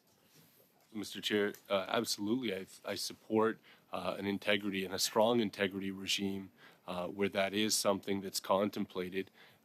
It also goes hand in hand, and I hate to sound like a broken record today, but it goes hand in hand with the vendor performance management framework as well, because the regime that you refer to kind of speaks to criminal investigations and ultimately convictions and what the implications would be to those suppliers. What I'm talking about is even more broad, is that if, for example, a company promises to deliver something by a certain date and doesn't deliver, I would still argue there's an ethical component to that. And where they haven't delivered, there should be a consequence to them. So I support what you're suggesting. Thank you. And of course, you're looking at the government of Canada, not at McKinsey. So you're not evaluating their ethical conduct. You're evaluating the government's approach to procurement. Were people in government asking these kinds of questions about McKinsey? Was that sort of part of the thought process or the deliberation that was happening, or was that not on the table or on the radar screen at all? So I'll answer to the best of my knowledge, and I'll ask Derek as well. But to my knowledge, we didn't see anything in the documentation speaking to the ethics of McKinsey & Co., but I'll let Derek confirm. I agree. Thank you, Chair. And I'm going to use the balance of my time now to move a motion that I put on notice with respect to EV battery manufacturing facilities. I believe that you have that. It's the first motion I put on notice.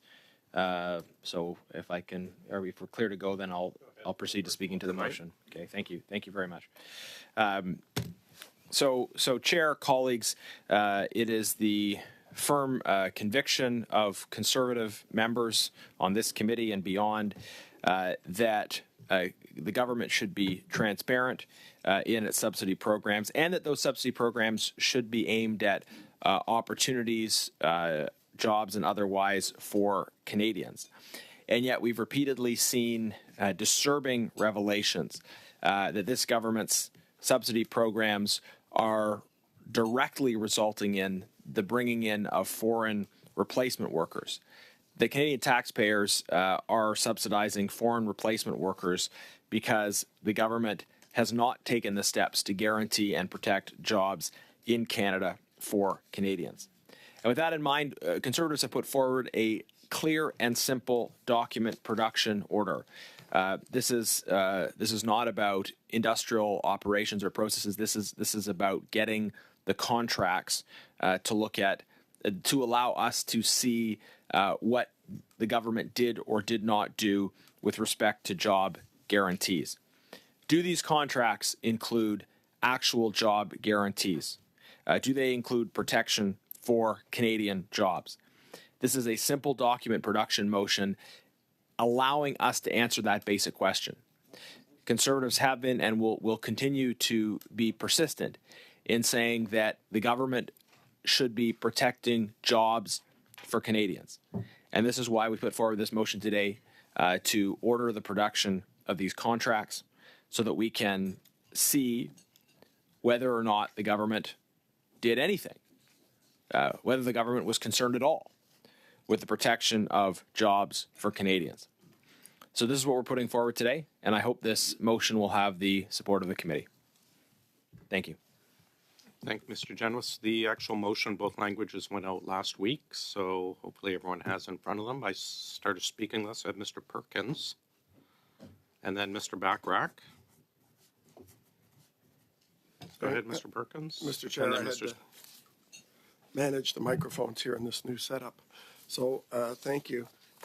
I know members will be surprised to learn that I support this motion. And the reason I support this motion is we've been discussing this both in industry committee here and in the House, where commitments have been made. It's okay? Yeah, just wanted to. Yes. Show my hands. I have you. Go okay. ahead. I thought you were the translation. Sorry. So commitments have been made by this government from the announcements of these, I think now 5 EV battery commitments by the government onwards, that this would be all about creating Canadian jobs. And we know that, of course, that in fact is not true, particularly in the construction phase. Initially when we raised the concerns around were there guarantees in the contracts about these jobs having to be Canadians, the government said, of course there were. Now, I'll preface the rest of my remarks saying I've actually read the Stellantis contract and the Volkswagen contracts. Haven't yet had a chance to read the Honda ones. I'm looking forward to those ones once the government releases them publicly. Government claimed that, as I said, all these jobs, both in the construction phase, with the exception of a few specialty jobs, would be jobs that were for Canadians. And in fact, that's not the case. The Canadian Building Trade Union wrote to the Prime Minister, I believe it was last week or April 10th, with the following letter. And this is what the Executive Director wrote to the Prime Minister. We are writing to request your personal intervention to resolve the ongoing use of international workers in the construction of the Stellantis and LG Nexstar EV battery plant in Windsor, Ontario. Over the last several months, Canada's building and trades unions have diligently worked to secure an agreement to ensure Canadians are employed in the construction and installation phases of this project. Through several months of fruitless meetings with Stellantis and LG, our efforts so far have failed due to LG and Stellantis' intransigence. Despite our best efforts at negotiating a resolution without public or media commentary, LG and Stellantis continue to use international workers through subcontractors for work which our members are ready and able to perform. 180 local skilled trades workers in Essex, Kent region, millwrights and iron workers, are unemployed and available to perform this work. In fact, Canadian workers are now being replaced by international workers at an increasing pace on work that was previously assigned to Canadian workers. 50 more additional international workers are expected to arrive and begin work that was previously indicated was to be performed by Canadian workers. Mr. Perkins, I'm going to interrupt you for a moment. Seeing that we've got an extensive speaking list, I don't think we will get to it by 1 o'clock. If it's fine with everyone, I'm going to dismiss our witnesses rather than, as much as I'm sure they'd like to sit around and listen, I'm going to suggest perhaps we dismiss our witnesses with our thanks, as always, for the great report and your feedback and suggestions today. And we'll look forward to seeing you back in the future, Mr. Yeglick and Mr. Mercero. Thanks very much. Mr. Perkins, go ahead, sir. Thank you, Mr. Chair. As the Executive Director of the Canadian Building and Trade Union had written in his letter to the Prime Minister April 10th, I'll repeat the last line of that paragraph, 50 more additional international workers are expected to arrive and begin work that was previously indicated was to be performed by Canadian workers tomorrow. Canadian workers are being sidelined without consequence. This is a slap in the face to Canadian workers and utterly unacceptable from LG and Stellantis, particularly when their shareholders stand to benefit from more than $15 billion in generous tax incentives from the Government of Canada. This has never been a case of knowledge transfer or specialized knowledge. This is a brazen displacement of Canadian workers in favor of international workers by major international corporations thumbing their noses at both the Government of Canada, taxpayers, and our skilled trades workers. For our members in Essex, Kent, the current state of affairs is intolerable. As such, the Canadian Executive Board has authorized all necessary measures required to remedy the situation. We require your personal intervention with the executives of these corporations. Tell Stellantis and LG to create and to cease and desist their use of subcontractors who are employing international workers to displace Canadian workers on tasks which can be performed by local workers. Instruct your ministers to halt the flow of new international workers to the EV battery plant in Windsor. Require the companies to sign new agreements with labor conditionality on tax incentives. End this intolerable situation for Canadian workers. Canadian building and trades unions are united in our request, and we require action. That was signed by Sean Strickland, the Executive Director. So that's a pretty condemning letter from the head of the Building Trades Union to what's going on in Windsor right now. And it shines a light on the concern that we've expressed about the validity of the claims by the government that there were no foreign replacement workers that weren't really specialized. In fact, there are workers here being brought in from both South Korea and Mexico to Windsor for the construction of this plant that are doing jobs like operating a forklift. Now, there's nothing specialized other than the skills and training in Canada needed for operating a forklift. Yet this government, these Liberals, allow this contract to go ahead. So they claimed in the House of Commons, the government, that there was only one foreign worker permit initially when we asked the questions. Now there's 72, and here they're saying there's another 50 coming in from the Building and Trades Union. So it exposes the disconnect, and I can tell you it's a disconnect because I can tell you what's not in the contract. At no time in the Stellantis contract and at no time in the VW contract does it say you have to hire Canadian workers. It doesn't say that. And I would challenge the government that if they think I'm wrong in my reading of it, and it's pretty simple language, the VW contract's only 28 pages, it's pretty simple wording. It would have been pretty simple to put into those contracts, hire Canadians only. Those words are not in the contract.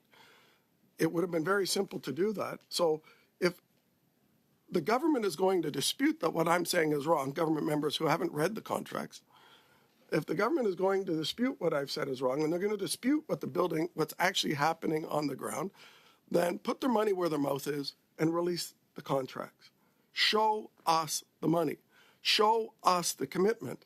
Because if the company is breaching the contract, I would expect the government to be yelling bloody hell at it if it said Canadians only in both the construction and full-time equivalent. But they're not. They're defending the company and saying, oh, it's only 1 or 2. Oh, no, it's 10. Oh, it's 12. Oh, now it's only 72. Well, what is the final number of allowable foreign replacement workers in this contract? And how much are Canadians going to have to pay to employ these foreign replacement workers while 180 people are sitting unemployed in Windsor who are certified to do these jobs that are members of the Canadian Building and Trades Union. So I would ask all members in all of their sincerity, and we've been through this a lot with various motions here, if they are sincere and they want to defend this, to please support this motion that calls for the release of all these contracts. There is a contract. There is also a contract in Old Float in Quebec, and that's the third, and now we have the Honda one. So release the information. Prove me wrong. I dare you. Prove me wrong. Release them. Transparency, the Prime Minister used to say before he was elected in 2015, is the greatest thing that this new Sunny Ways government was going to do. Was disinfectant, yes. Was a disinfectant. Well, we need some disinfectant now. We need some disinfectant now. Well, I wasn't in the House then, but we need some disinfectant now on the government on this, because clearly what's happening on the ground, what the union is saying is happening, is totally different from what the government claims and totally different from what they say is in the contract. They're in the contract, then of course they would, if they had job guarantees, they'd be preventing forklift operators and others, which are not specialized skills that are required to come from Korea, to be doing that work in Windsor. What else do we not know that the government has claimed in these contracts that they've been unwilling to share with the public? What else are they hiding? And it's not commercial sensitivity, since they're all at the gravy train. It was all apparently done on the basis of the President Biden's Inflation Reduction Act, which, as we know, because that's public, says that between now and through the end of the year 2029, 100% of the costs of every battery assembled will be subsidized by taxpayers. 100%. That's the public number on the IRA. So obviously that must be the number that's in these contracts if they mirror it. And then it's 75%, and then it's 50%. So some deal. Yeah, just sign me up if you're a foreign business. The government of Canada, taxpayers are going to pay 100% of the cost of the assembly of these batteries, and the government is bragging that somehow this is some great revelation. Well, I'm not sure that there are many multinational foreign companies that wouldn't come here if what they produced was 100% subsidized by taxpayers, and that they got essentially 100% profit from everything they could do, including in the Volkswagen case, where the batteries will be assembled and shipped to Tennessee for cars sold in the United States. So I will leave it there, Mr. Chair, and I'm sure some other members have something to say, but I would encourage all of us to ensure that Canadians' $52 billion now of taxpayer money committed to these contracts be made public, because I don't trust the government, because the union and others are saying what's happening is not what the government's saying. So let's get some disinfectant and release the contracts. Here, here. Well done. Thank you. Mr. Bachrach, go ahead, please. Thank you, Mr. Chair. First of all, I take some issue with my colleague, Mr. Perkins' use of the phrase foreign replacement workers. And we saw this during the discussion of the recent legislation, which is going to ban the use of scabs or replacement workers, as the euphemism is. And during the entire debate, the Conservatives tried to make it about the use of foreign workers at battery and EV plants, which is a totally different topic, an important one nonetheless. But I am worried that the conflation is not an accident, and that they're intentionally trying to muddy the waters on two very important issues. One, dealing with the use of scabs during strikes and lockouts. The other, the use of foreign workers at these battery plants and electric vehicle factories. Now, I understand that the industry committee is currently studying this. They have a motion, I believe. C-27. Excuse me? We're studying C-27. It's a motion. We can talk later, Rick. I understand that Indu is currently studying this matter, that there's a motion at Indu, and I believe Mr. Perkins was there today.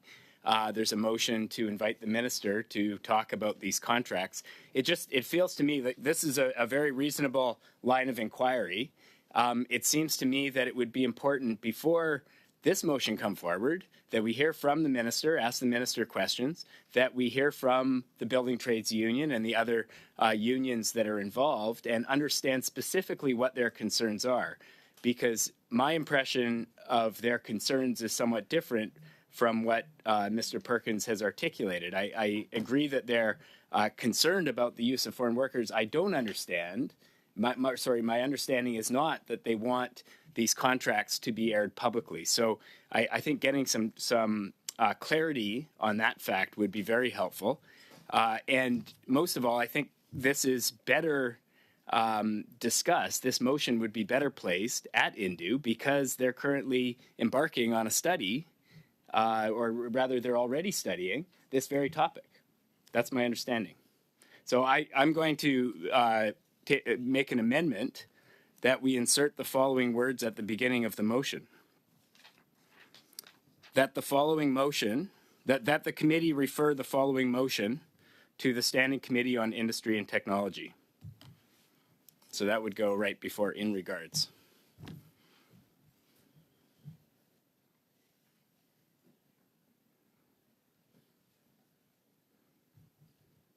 Before I start well, actually, I assume you're going to address what's going on in Indu, Mr. Perkins? Okay. All right. Go ahead on the amendment, Mr. Perkins. Yeah. We're on the amendment now. Okay. And Mr. Perkins says this is the only person I see with a hand up. Okay. Is that okay with you, Mr. Bill? I'm asking. It's not, you're the chair. I'm just asking where we are. Yeah, I won't, Go ahead, I Mr. won't be Perkins. long on this point. No, Hold on 2 seconds. Mr. Kuzmierczak, we have your hand up for the previous speaking order. Is this also on the amendment, or is that from the previous speaking order, please, sir? I am happy to speak on both the amendment and. I have you on for the amendment if you want to put your hand down. Thank you, sir. Go ahead, Mr. Perkins. Thank you, Mr. Chair. Just to clarify, Indu is not studying Stellantis. We're in the middle of a very lengthy clause-by-clause discussion on Bill C-27. It was a motion proposed at the end of Indu, probably still discussing it now, to have the Minister appear, the Minister of Industry appear, but the motion has nothing to do with the contract, so they're very different. The effort on C27 will probably take well into the fall, so I don't imagine there will be another study, so to speak, at industry on this. We had one meeting in camera with officials after we viewed the contract. That's it. And that's not a study, and it's not going to be a report either because it was in camera. So just as a clarification. So on this, lobbing it off to industry is lobbing it off to a committee that won't get to it till before Christmas. And that's not timely when you're spending $52 billion of Canadian money. And this committee has the right to look into any spending and spending commitments. Government operations is its name, the mighty OGGO, as I'm told, to look into all of the spending commitments and actual expenditures of the Government of Canada. And some of these expenditures are actually actual now, particularly the construction ones. The government is already subsidizing $500 million of the construction of the Stellantis plant and $778 million of subsidy on the construction of the Volkswagen plant before you even get to the production subsidies. And those are the contracts right now that are in dispute, and the money is spending is the actual construction contracts. So I appreciate not wanting to distract the committee's time from its important work, but I think this is the appropriate place to study it, as my friend MP Genuis put forward, because one, it is a government expenditure, and two, because the time at which industry can look at this is not in the foreseeable future because of the extensive nature of the bill C-27, the Privacy and Artificial Intelligence Bill. Mr. Kuzmierczuk. Thank you. Yes, thank you, Mr. Chair. And I appreciate my colleague, Mr. Bachrach, putting forward the amendment and looking at sending this back to Indu, because Indu has been dealing with this issue for months. We had spirited debate at the Indu committee and on this very issue. But I have some grave concerns with this request, and a couple things just to set the context here.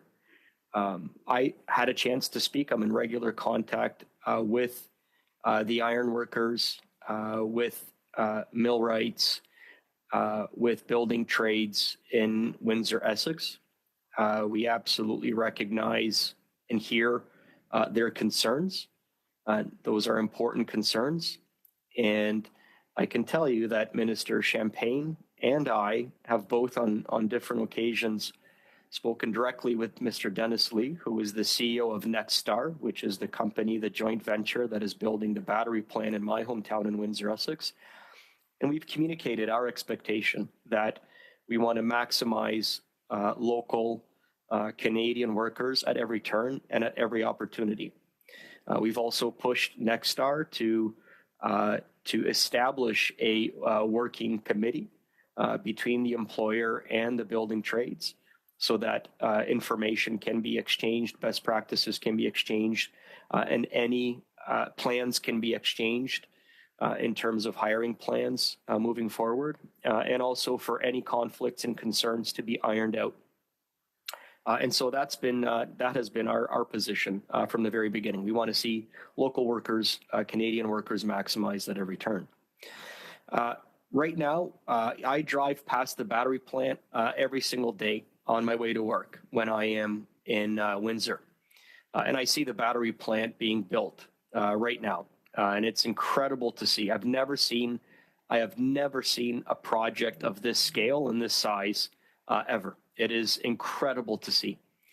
And when you drive down Banwell Road, what you see is row upon row upon row upon row of pickup trucks and cars, Canadian workers, local workers, building the battery plant. It is incredible. It literally stretches what feels like for kilometers. And the parking lot is absolutely jam-packed with local workers, Canadian workers building the battery plant. And so let's look at some facts here. There are 2,000 workers currently on site building the battery plant. 2,000 workers that are local, that are Canadian, building the battery plant. And when that battery plant is completed, there will be another 2,500 permanent workers building batteries for generations. These are workers who are local, Canadian, and unionized workers. So 4,500 workers related to the battery plant in my hometown here in Windsor, Essex, Windsor-Tecumseh specifically. Right now, there are about 72 workers who are from abroad, who are international. So you've got 2,000 Canadian workers building the plant, and you have another 2,500 permanent workers coming that are Canadian and local, and you have, compare that to 72 workers right now that are international, that are foreign. So that represents, if you just look at who's building the battery plant, that's 4%. That's 4%. It is important to highlight that this is the very first battery plant in all of Canada. The very first battery plant built in all of Canada. And Canada does not have the expertise of building battery plants and running battery plants. This is new. We're trying to build a brand new industry here in Canada. And so it stands to reason that there will be workers from Korea. Korea has been building batteries. LG, which is a Korean company, has been building batteries for over 30 years. They have 30 years experience building battery plants and building batteries. They are the world leader in battery technology. They are coming to Canada to not only help us kickstart and spark a brand new industry that they are world leaders of, but they are here to help train us, to provide Canadians with training so that we will be able to build batteries for generations to come. So the Korean workers that are coming here to not only help install equipment and help us get the battery plant up and running in a timely fashion so that Canadian workers can start working there. 2,500 Canadian workers can start working there. But they're here to help us actually transfer knowledge and give us a head start, to catch us up, to get us up and running so that we can build batteries for generations to come. Windsor is just the start. And when you look at the last 4 years across southwestern Ontario, you see $50 billion in automotive investment here in southwestern Ontario. This is incredible when you see the level of investment in automotive, and specifically in electric vehicles, in battery manufacturing, in vehicle assembly and electric vehicle assembly, and also in building the components necessary that go into batteries. And the most recent announcement was the $15 billion investment, Honda investment in Alliston, Ontario. And that was the latest investment in a string of investments that our federal government delivered to Canada. It's $50 billion. And the Honda investment is the single largest auto investment in the history of this country. And it's the largest battery investment in all of North America. And we delivered it here. And the world is coming here to Canada to build batteries, to build electric vehicles, and to build the components that go into batteries. The world is coming here. You look at Stellantis and LG, Korean company here in Windsor, Essex, 2,500 jobs. You have Volkswagen coming to St. Thomas, just up the road. to build, again, multi-billion-dollar investment, 4,000 jobs in Alliston, in St. Thomas, Ontario. Volkswagen, a German company. You have Northvolt coming to Quebec. Again, thousands of jobs to build batteries. Northvolt is a Swedish company. And now you have Honda making huge investments in Alliston, Ontario. And of course, you have Ford and Oakville, and you have General Motors as well, too. And it's the federal government that is stepping in to partner with these companies to bring those investments here and bring those jobs here. And I could understand why the Conservatives want to do everything possible to create a circus around here, to create around this success story in Canada, to try to undermine it, diminish it, to try to diminish what we've accomplished here as a federal Liberal government, bringing $50 billion of auto investment to Ontario. In the last 4 years, we've completely revitalized, rekindled, and strengthened automotive and manufacturing in southwestern Ontario. And the reason why the Conservatives want to undermine this good news story, I mean, they oppose everything, but the reason why they particularly want to oppose this progress and this momentum is simply because it highlights the good news that we're delivering here is in stark contrast to the misery that the Conservatives delivered when they were in government 8 years ago. And I could speak to that. 8 years ago, under the conservative government, the previous Conservative government, 300,000 manufacturing jobs were lost in Canada. And the current leader of the opposition, Mr. Pierre Poilievre, was the employment minister at the time, was the jobs minister at the time in Canada when Canada lost 300,000 manufacturing jobs. And we felt that pain in Windsor. We felt that pain because under the previous Conservative government, we had an 11.2% unemployment in Windsor, Essex. 11.2% unemployment. Think about that. We had 30% unemployment for young people who didn't see a future in my community. And so you actually saw my city, under the Conservative government, you saw my city contracting, my community getting smaller because young people were leaving in droves, they didn't see a future, and because you had people leaving Windsor, Essex to go work on the oil sands and send money back because there were no jobs in Windsor, Essex. This was under the Conservatives. And so we know what it feels like in our community when we see manufacturing suffer, when you see factories closing, when you see businesses closing and families leaving. And we know that pain in Windsor, Essex. And so the Conservatives see the $50 billion investment in automotive and manufacturing across Canada in the last 4 years. They see the revitalization of automotive across Canada, and they don't like how that looks. Because again, it makes their performance and their track record look even worse. But we've done it from Windsor to St. Thomas to Oakville to Alliston to Quebec. We are revitalizing automotive and manufacturing, and not only that, we are building the electric vehicle and battery heartland of North America right here in this community. And so, again, it is important to listen to the ironworkers, to the millwrights, and the concerns that they have brought forward. And we are communicating that, and we are pushing Nexstar to maximize the local workforce as much as possible.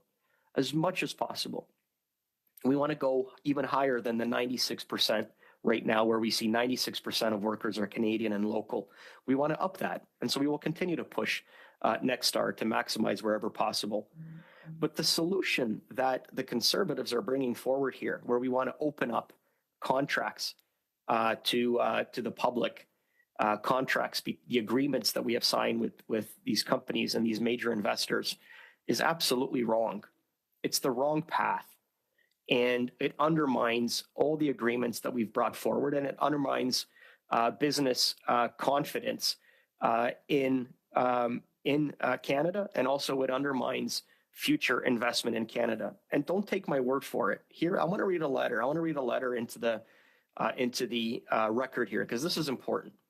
This is a letter that is signed by the president of the Automotive Parts Manufacturers Association. This is a letter that is signed by the president and chief executive officer of the Canadian Chamber of Commerce, representing hundreds of thousands of businesses across Canada. This is a letter signed by the president and CEO of the Canadian Manufacturers and Exporters. This is a letter that is signed by the Canadian Vehicle Manufacturers Association and the Global Automakers of Canada.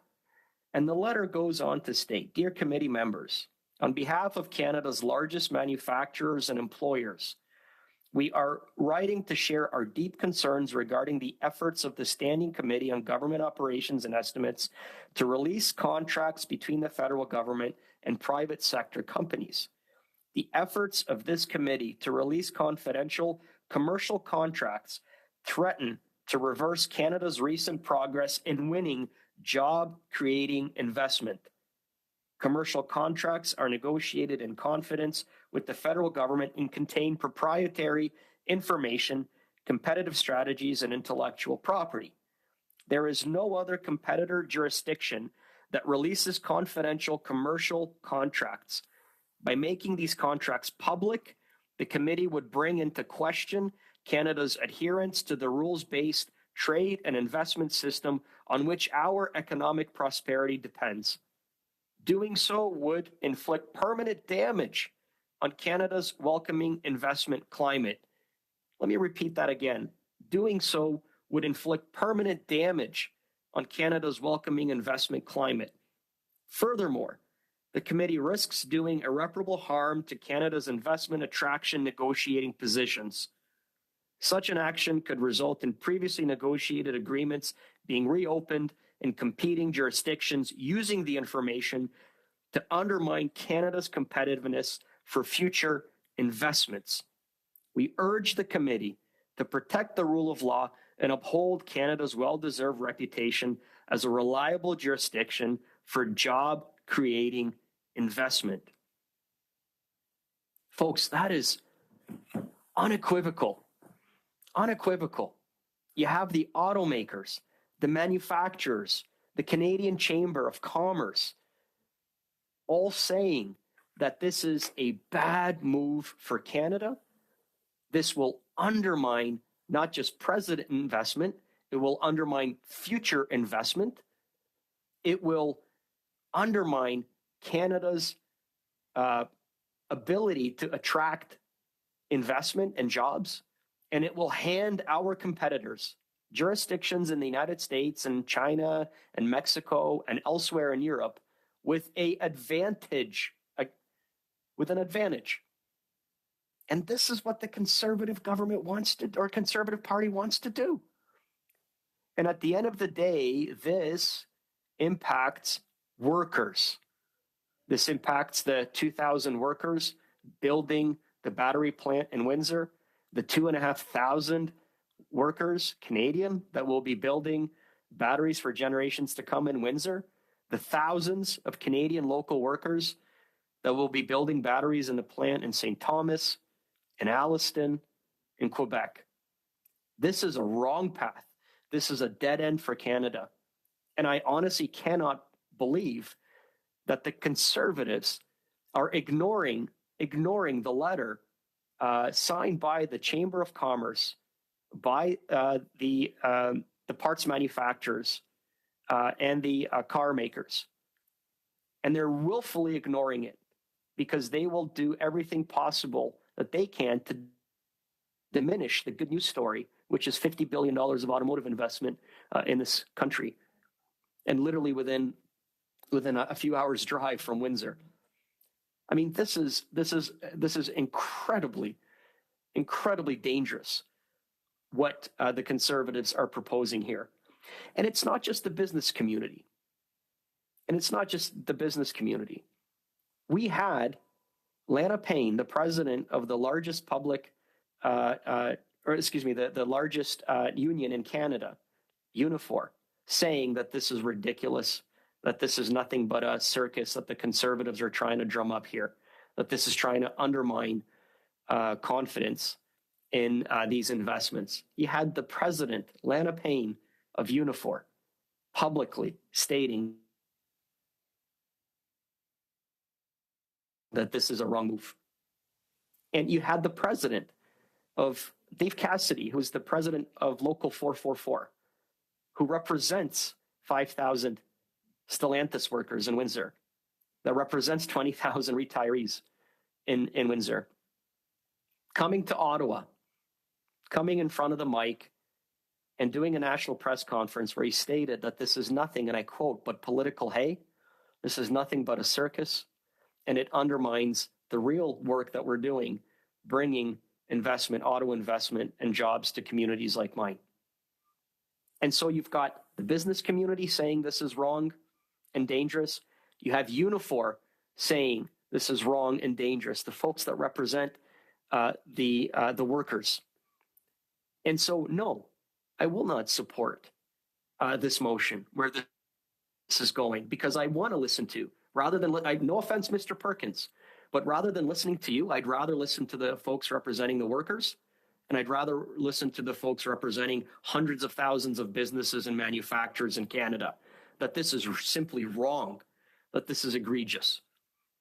And that's where we stand with this motion. And I'll tell you, I had an opportunity to speak with businesses in Windsor, Essex on this very issue, on foreign workers coming here to help set up the battery plant. And if you speak to manufacturers, if you speak to any manufacturing company in Canada and you ask them about installing equipment, they will say the same thing, that they themselves send Canadian workers to Mexico to install Canadian-built machines, that they will send Canadian workers to the United States to install Canadian-made machines. This is the way the manufacturing world works.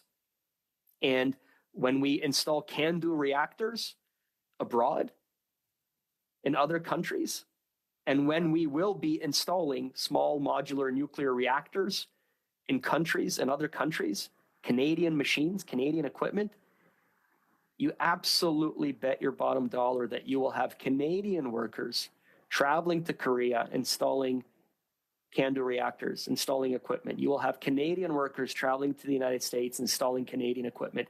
You'll have Canadian workers going to Germany to install Canadian-made machines and equipment. That is what happens in manufacturing.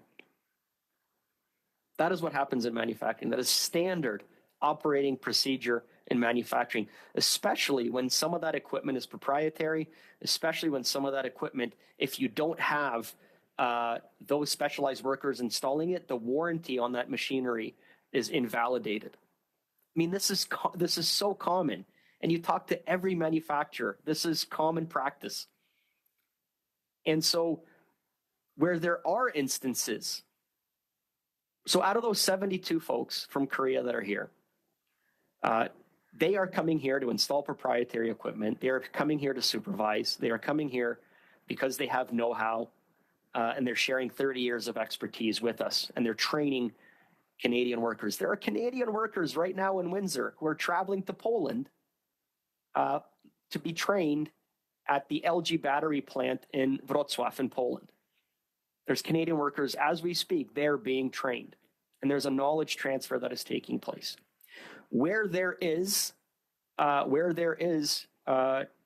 misunderstanding, or where there is concerns or conflict, again, we absolutely are leaning on Nexstar to make sure we maximize local workers, make sure that Nexstar is listening to CBTU, listening to the iron workers, the millwrights, and pushing them to solve that issue internally. And that's where this issue needs to be solved, and we will continue to push because we want to maximize at every opportunity at every turn. But to open up, to go from this issue. Sorry, let me interrupt you for a point of order. Sorry, go ahead, Mr. Bachrach. Mr. Kazmierczak, a chance to breathe and take a drink of water. But with all due respect, I think we're debating the amendment, which is to refer this motion to Indu. And while I appreciate Mr. Kazmierczak is passionately defending his government's approach on these contracts, I don't think it has anything to do with the very procedural amendment to refer this to another committee. So I would just ask, Mr. Chair, that you rule on my point of order. Yeah. Thank you, Mr. Backrack. I was wondering when someone was actually going to bring that up. Our colleague from Northern British Columbia does have a point, Mr. Kuzmierczak. We are debating the amendment and not the motion itself, if you could get to the amendment. But you had a good run there, Well, sir. No, I appreciate that, but again, I have an issue with the direction of this entire discussion. I have an issue with Indu, even in the debate that is taking place in Indu as we speak. Because in Indu they're studying the motion, which is to basically open up the contracts. So I have an issue with that. I have an objection. I have an objection to the amendment. I have an objection to the motion. I have an objection to where both the amendment and the original motion are leading, and I'm trying to explain why. And Mr. Chair, this is serious for my community. This is serious for my community. This is playing around as I see it, and as we see it in my community, and as Dave Cassidy sees it. And as Lana Payne sees it, and as the chair, the manufacturers see it, this is dangerous territory. This is dangerous territory, and that is what I need to make clear as we discuss this. I object I have serious reservations, and I object to the original motion. I reject it.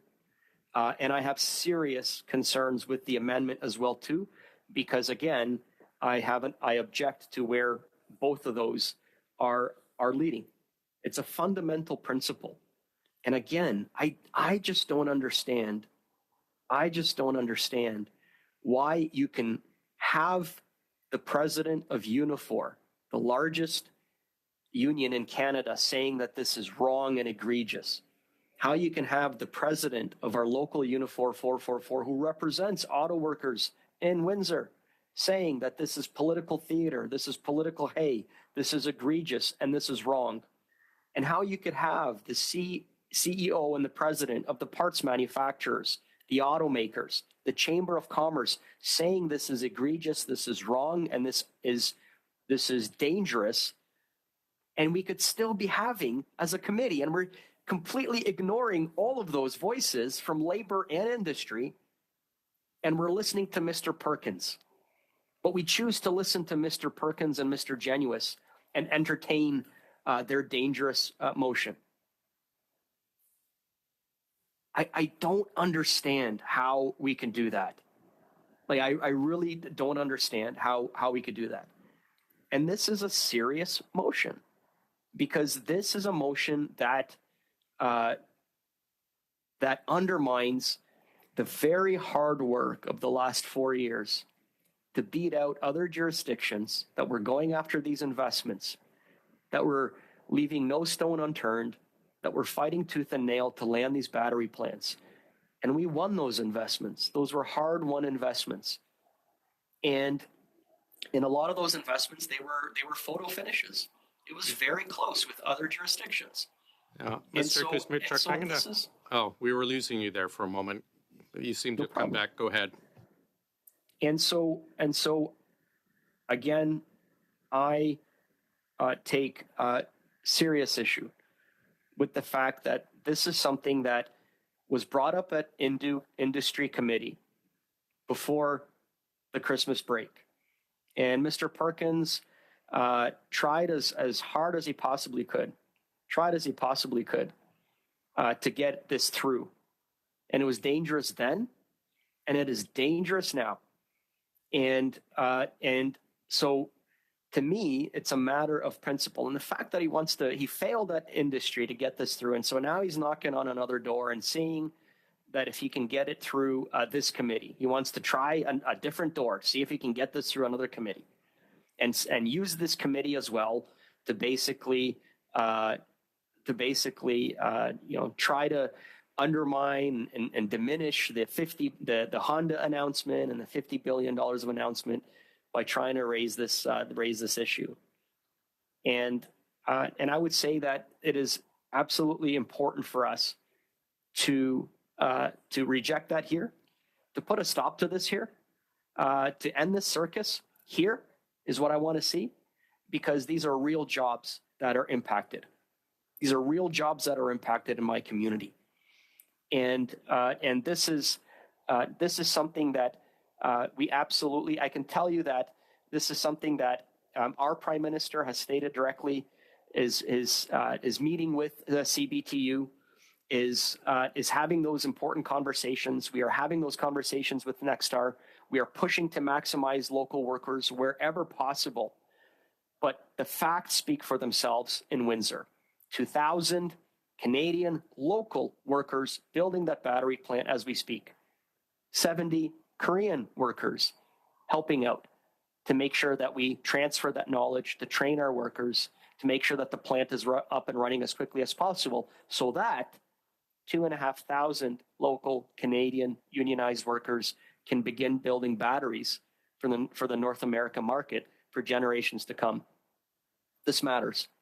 This is serious, because I've lived in a community where we've seen 11.2% unemployment. You do not want to see 11.2% unemployment in your community. It is soul crushing. It is soul crushing. It is painful to watch when you see factories closing, when you see moms and dads out of work, when you see families ripped apart broken apart because of that, when you see the mental health and the anguish, when you see families separated because mom or dad has to travel for 12 months of the year working in the oil sands, coming back to time on weekends, and the pressure that puts on families and on kids. When you see businesses in your downtown shuttered, ghost town, when you see your population shrinking because young people are graduating and they're leaving in droves to find work elsewhere. You do not want to see that. I do not want to return to that. Our community has gone through hell. And to see a generational historic investment like the battery plant, the thing we dreamed about, $5 billion investment, 2,500 permanent jobs, 2,000 temporary jobs right now. And to watch the Conservatives playing games with this investment, blowing the circus up on this investment, makes me sick. And it makes me angry. And it makes me frustrated. Because we should not be playing games with people's jobs. And we should not be playing games with the future of communities like ours, like mine, working class communities that have gone through hell in the last 8 years. And I would ask my Conservative colleagues to take that into consideration when they are playing games with what is a generational investment for my community. And that's all I have to say on that issue. And I really hope that my colleague in the NDP, Mr. Bachrach, understands where I'm coming from. And I hope that we can count on his support to put an end to this circus. And let us get on with the business of building battery plants and building batteries and building jobs in working class communities like mine. Thank you. Thank you, Mr. Kusmirchuk. Next on our list is Ms. Vignola, but I was going to stop at 1:30 for a washroom break. We're at 1:29, but we'll move up for 1 minute. We'll suspend for 3 or 4 minutes to allow everyone to make use of a quick rest.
break. Mrs. Vignola, the floor is yours, please.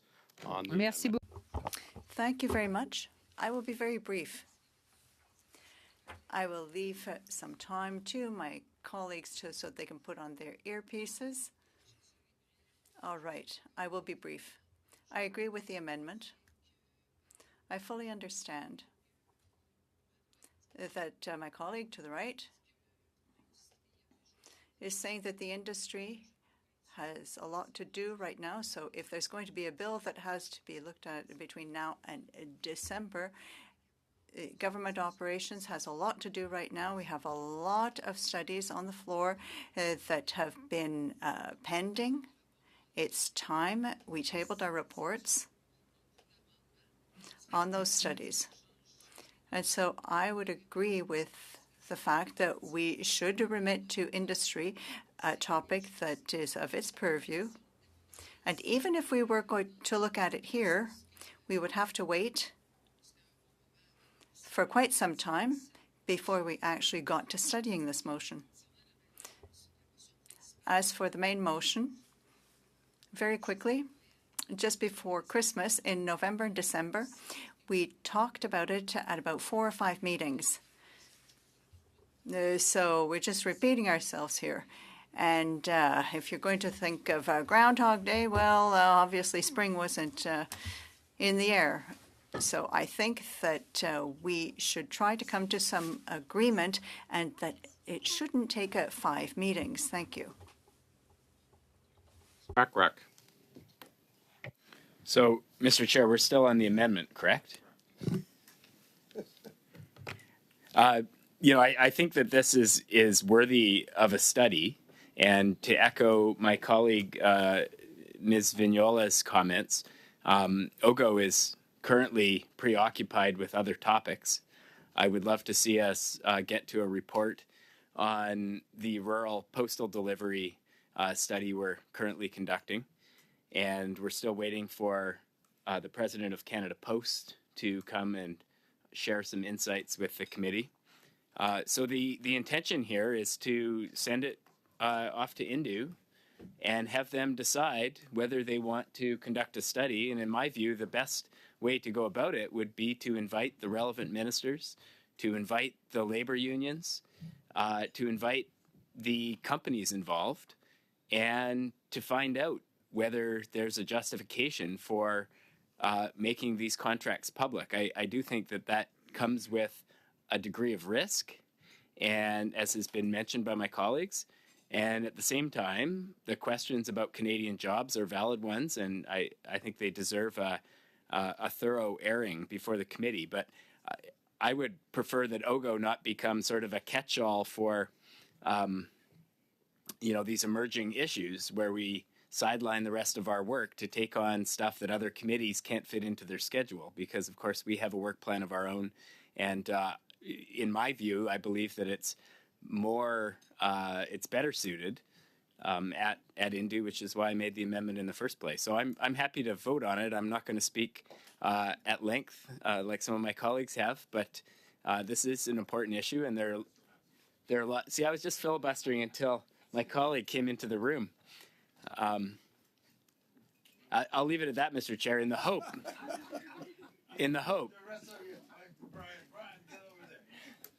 that we can get to a vote on this amendment to refer it to the Industry Committee. And with that, I'll welcome my colleague, Mr. Massey, who lives quite a bit closer to these investments than I do, and I know has been working very hard on this file at the Industry Committee, and I'm sure he'll have some, like Mr. Perkins, who I understand also migrated over from the Industry Committee to OGGO today. I'm sure both of them will have many sage words. Thank you, Mr. Chair. Thanks, Mr. Backrack. It's nice to see members from other committees being promoted to a more important committee. I have Mr. Joari on the list, then it's Mr. Perkins. Go ahead, Mr. Joari. Thank you, Mr. Chair. So in the spirit of being short and being to the point, number one, I neither support the amendment nor the original motion for a number of reasons. First of all, there were 2 versions of the original motion was sent to us. I would like at some point to get clarification which one of those are we talking about. But the reason I'm not supporting either of them is the fact that we have 2 members of Indu sitting here, okay, leaving their committee and coming here trying to move this motion. That tells you that this motion does not have a place in OGGO. That's number one, aside from the work that we have. My biggest concern is this. When we try to bring into public the content of contract between Government of Canada and companies who were drafted in confidence, and then trying to publicize it, while the union and the government and the company is working on finalizing and clarifying some of those and publicizing this. This is nothing but more than media show. As we saw, Mr. Perkins, MP Perkins, was out there 3 minutes before during the break and was already passing judgment. Okay, so this is not about protecting jobs. This is not about getting clarified. This is about getting a 2-minute clip, and I think the clip is done. So I think conservatives have been successful getting on the clip after what happens on on Thursday. Historic investment by another amazing auto manufacturer who decided to do that investment in Canada. Okay, and who decided to partner with all levels of government. So when stories like that comes, what the conservatives have to do, they have to create some type of diversion. And this is another example of it. But aside from all of that, fundamentally, publicizing and asking for document and reviewing it in public or in private doesn't matter. The content of a contract that was drafted and it was signed in public is wrong. There's negotiation going on, and all three parties are at the table. All three parties, especially the union, has said that they're working on resolving some of the potential areas that they need clarification on. It's ongoing. So pulling that on. Again, publicizing this is not the right place. We don't do negotiation. We should never do negotiation in public, especially through the media and all of that. So I'll be opposing the amendment as well as the main motion. As a clarification, if Mr. Chair, you could tell us actually which one of the two version of the motion that Mr. Garnett has put. Mr. Jens has put, we're looking at, I would appreciate it. Thank you. Sure, there's just one motion that was sent out. There's two motions on what was emailed out to two separate motions, which was emailed out to the committee. Mr. Genuis stated he was introducing the first one, which is the one that starts with, in regards to recent announcements, ABV batteries, and ends with that information related to the BUB's specific areas not available in the contract. So it was just the one that he tabled. Next on the list, Mr. Perkins. Thank you, Mr. Chair. I'm pleased to speak on the amendment to Mr. Genuis's motion, and I was struck by some of the things that MP Kmirchuk said, and he may not have thought we were listening, we were, but I was particularly struck by the fact that he said his community's been through hell the last 8 years. I can understand why on this Liberal government, why his community's been through hell in the last 8 years. And Point of order, Mr. Chair. Point of order, Mr. Chair. I don't appreciate Mr. Perkins putting words in my mouth that I did not speak. So if you could take that back, I'd appreciate it, especially on an issue as important as this. Point of order, Chair. I don't appreciate Mr. Kuzmarchuk not knowing that not appreciating something is not a point of order. Okay, thank you. Go ahead, Mr. Perkins. Continue, please. Thank you. So, contrary to what MP Kmirchuk said, Indu is not doing a study on this issue. I don't know why he keeps saying it. Perhaps he was having some challenges with the internet connection when I was speaking earlier to it, when I said that Indu is in the middle of Bill C-27, the government's bill on privacy and artificial intelligence, doing clause by clause the 256 amendments that have been proposed, all of them substantive from including the 55 amendments from the broken bill that the government proposed to their own legislation. So there is no ongoing study of this, and it's misleading to say that, even though he heard me say it earlier. And the reason we're here is because this isn't me, this is the union. The union, the Canadian Building Trades Union, saying that this is happening. Not only, let me get into some specifics, since apparently the $50 billion of subsidy, they kind of missed the point, the Liberals, that they should be Canadian jobs if you're going to subsidize. So here's what the union is saying, that LG has instructed Gel and Dejin, they are subcontractors on employment, to use eligible Korean nationals and Mexican nationals that could qualify for a certain work visa on the site, and even told them to seek out refugee claimants in Canada who could perform the work. This is apparently in an effort to keep their costs low. Nexstar is increasingly tapping into two contractors which are using foreign workers to take work originally promised to local contractors. This includes work on multi-million-dollar press line and installing module lines.